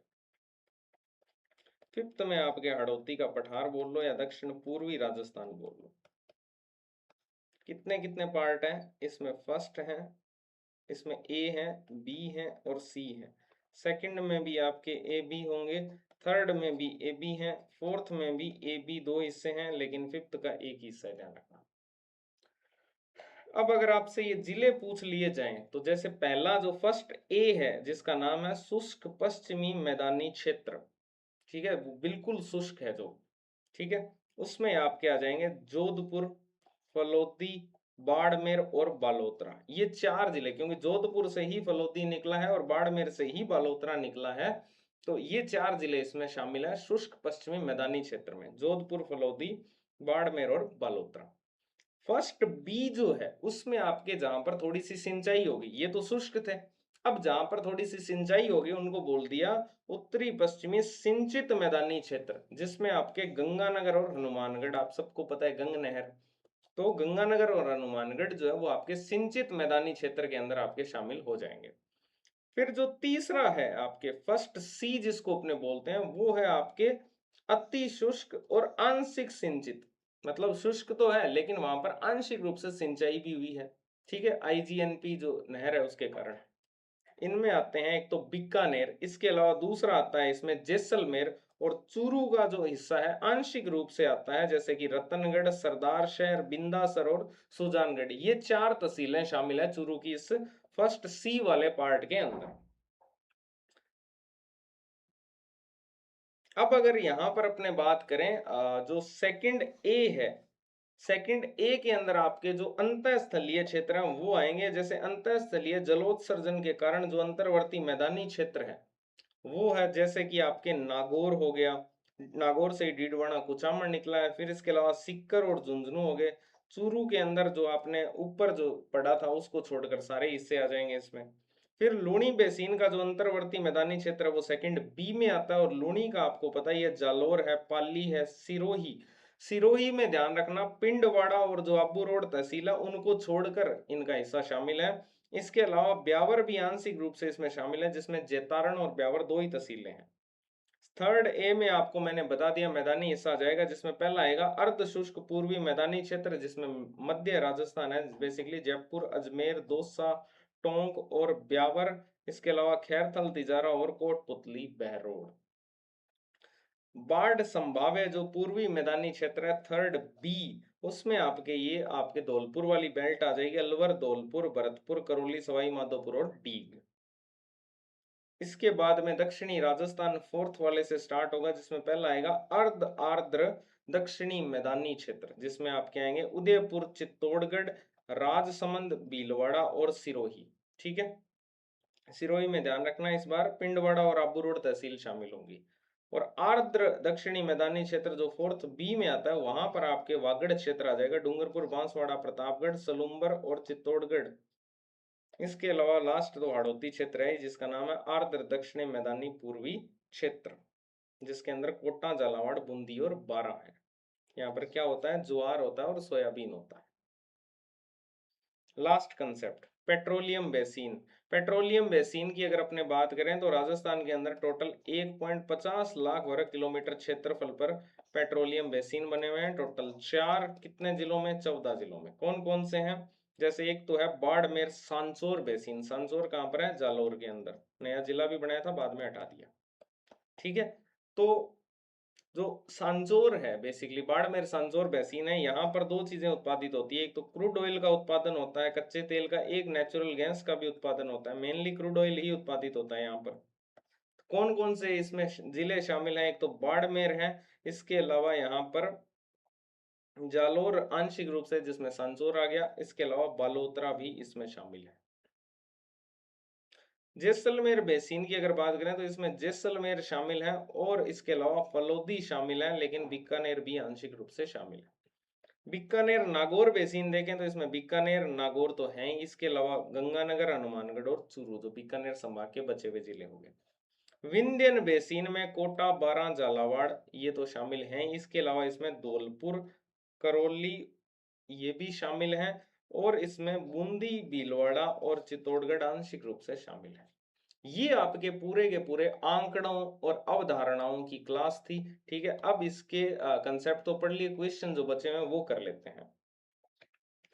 राजस्थान वन अधिनियम 1953 के अनुसार राज्य में सर्वाधिक वन किस श्रेणी के अंतर्गत आते हैं, संरक्षित वनों के अंतर्गत आते हैं। कितने हैं, 56.5%। आरक्षित वन कितने हैं, 36.9%। और अवर्गीकृत कितने हैं, 6.5%।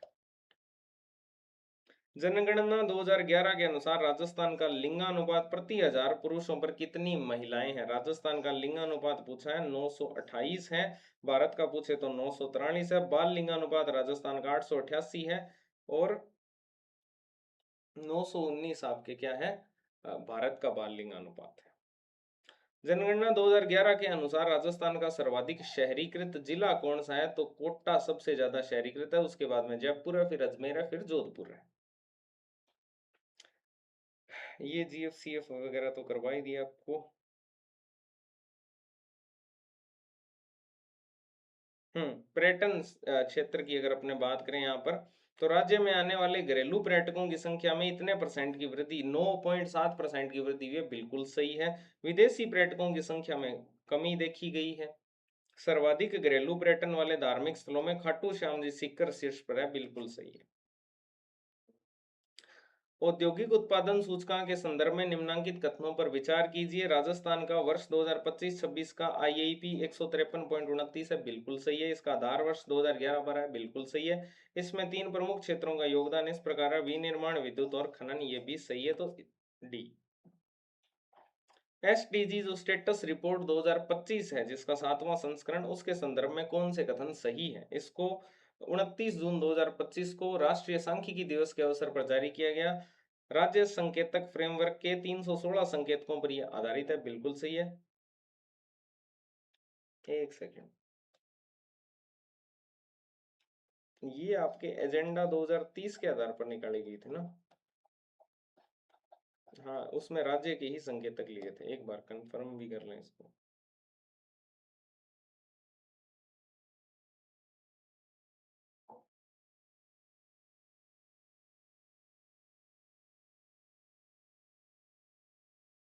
बिल्कुल। इसके बाद प्रगति के आधार पर वर्गीकरण में ऑन ट्रैक श्रेणी के अंदर 34% संकेतक शामिल है, ये भी बिल्कुल सही है, तो इसका आंसर हो जाएगा डी। राजकोषीय प्रबंधन के संदर्भ में राजस्व प्राप्तियों में सर्वाधिक जो हिस्सा है वो राज्य के स्वयं के कर राजस्व का है, बिल्कुल सही है। विकासात्मक व्यय, सामाजिक और आर्थिक सेवाओं पर जो व्यय होता है, आपको मैंने बताया सामाजिक सेवाओं पर सबसे ज्यादा व्यय किया जाता है, फिर सामान्य सेवाओं पर और फिर लास्ट में आर्थिक सेवाओं पर। ये पूछ रहा है कि जो सामाजिक और आर्थिक सेवाओं पर व्यय किया जाता है उसको अपने विकासात्मक व्यय बोलते हैं, और वो कुल व्यय का कितना परसेंट है, तो वो 70.8% है, बिल्कुल सही है। वेतन और मजदूरी पर किया गया जो व्यय है वो कुल राजस्व व्यय का 35.45% है, ये भी सही है, तो डी हो जाएगा इसका। फिर राजस्थान की जो सड़क सांख्यिकी है मार्च 2025 तक, उसके संदर्भ में कुछ कथन दिए हुए हैं। 3.35 लाख किलोमीटर राज्य में सड़कों की लंबाई पहुंच गई है। सड़क घनत्व 97.97 है। पीडब्ल्यूडी जो है वो 74% ग्रामीण सड़कों का रख रखाव करता है, बिल्कुल सही है, तो डी हो जाएगा इसका। ये आपको करवा ही दिया। इसके बाद में हाँ, WPI जो है, WPI इसका अगर आपसे पूछ ले लेटेस्ट आधार वर्ष भारत के अंदर कितना है, 2022-23। कृषि उत्पादन सूचकांक 2005-6 से 2007-8। सामान्य उपभोक्ता मूल्य सूचकांक जो आपके संयुक्त वाला होता है उसका 2012। तो इसका आंसर हो जाएगा ए। राजस्व प्राप्तियां आपको मैंने बताया था, आप याद रखना 2.27 लाख के आसपास है, 2.27 लाख करोड़ रुपए। ठीक है, राजस्व घाटा आपको बताया था 41, और राजकोषीय घाटा 72,420 करोड़। ठीक है, शहरी लिंगानुपात सबसे ज्यादा किसका है, टोंक का है, उसका ए हो जाएगा आंसर। सर्वाधिक शहरी लिंगानुपात जो है वो टोंक का है, न्यूनतम किसका है, जैसलमेर का है, और दूसरा सबसे न्यूनतम किसका है, धौलपुर का। लेकिन आपसे पूछ ले कि सबसे कम बाल लिंगानुपात किस जिले का है, फिर धौलपुर सबसे ऊपर आएगा।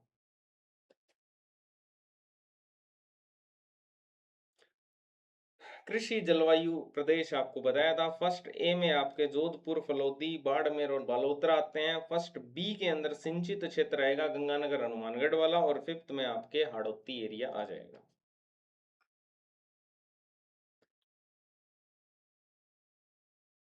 ये तो हो चुके हैं, ये भी हो चुका है शायद, है ना। हम्म राजस्थान के अंदर वर्ष 2000, अगर ये नहीं हुआ है तो मैं वापस बता देता हूँ बाई चांस। मुद्रास्फीति मापन के लिए WPI की तुलना में CPI को अधिक महत्व देती है सरकार। क्यों? क्योंकि CPI प्रत्येक उपभोक्ता के स्तर पर कीमतों में होने वाले वास्तविक उतार चढ़ाव को दर्शाता है, तो ये बिल्कुल इसकी सही व्याख्या भी करता है। इसके बाद में अगर अपने 48 की बात करें, तो राजस्थान में वर्ष 2020 के दौरान घरेलू पर्यटक यात्राओं की संख्या में 71% की भारी कमी दर्ज की गई है, जिसका कारण है कोविड-19 महामारी और उसके कारण जो प्रतिबंध लगाए गए थे वो दोनों। तो इसके दोनों ही सही हो जाएंगे, और इसकी सही व्याख्या भी ये करता है। ठीक है, 49 जो है वो कहता है सौर ऊर्जा उत्पादन के विकास की अपार संभावनाएं हैं, और इसका कारण ये है, बिल्कुल सही है, ये भी शायद करवा दिया मैंने। इसके बाद अगर अपने 50वें प्रश्न की बात करें, तो इसमें आता है कि जनगणना 2011 के अनुसार राजस्थान का जनघनत्व अखिल भारतीय जनघनत्व से अधिक है, जो कि बिल्कुल ही गलत है, क्योंकि राजस्थान का तो 200 है और भारत का 382 है, तो ए गलत है। इसको भी देख लेते हैं, राजस्थान का 200 है और भारत का 300, ये तो सही है, लेकिन ए गलत है, आर सही है, तो इसका हो जाएगा डी। ठीक है, तो थैंक यू वेरी मच आप सभी का। ये आपके आंकड़े सारे कंप्लीट हो जाते हैं, एक भी प्रश्न आपका इससे बाहर नहीं जाएगा। तो मिलते हैं अपने अगली क्लास के अंदर नए माइक के साथ, बेटर साउंड क्वालिटी के साथ। Thank you very much.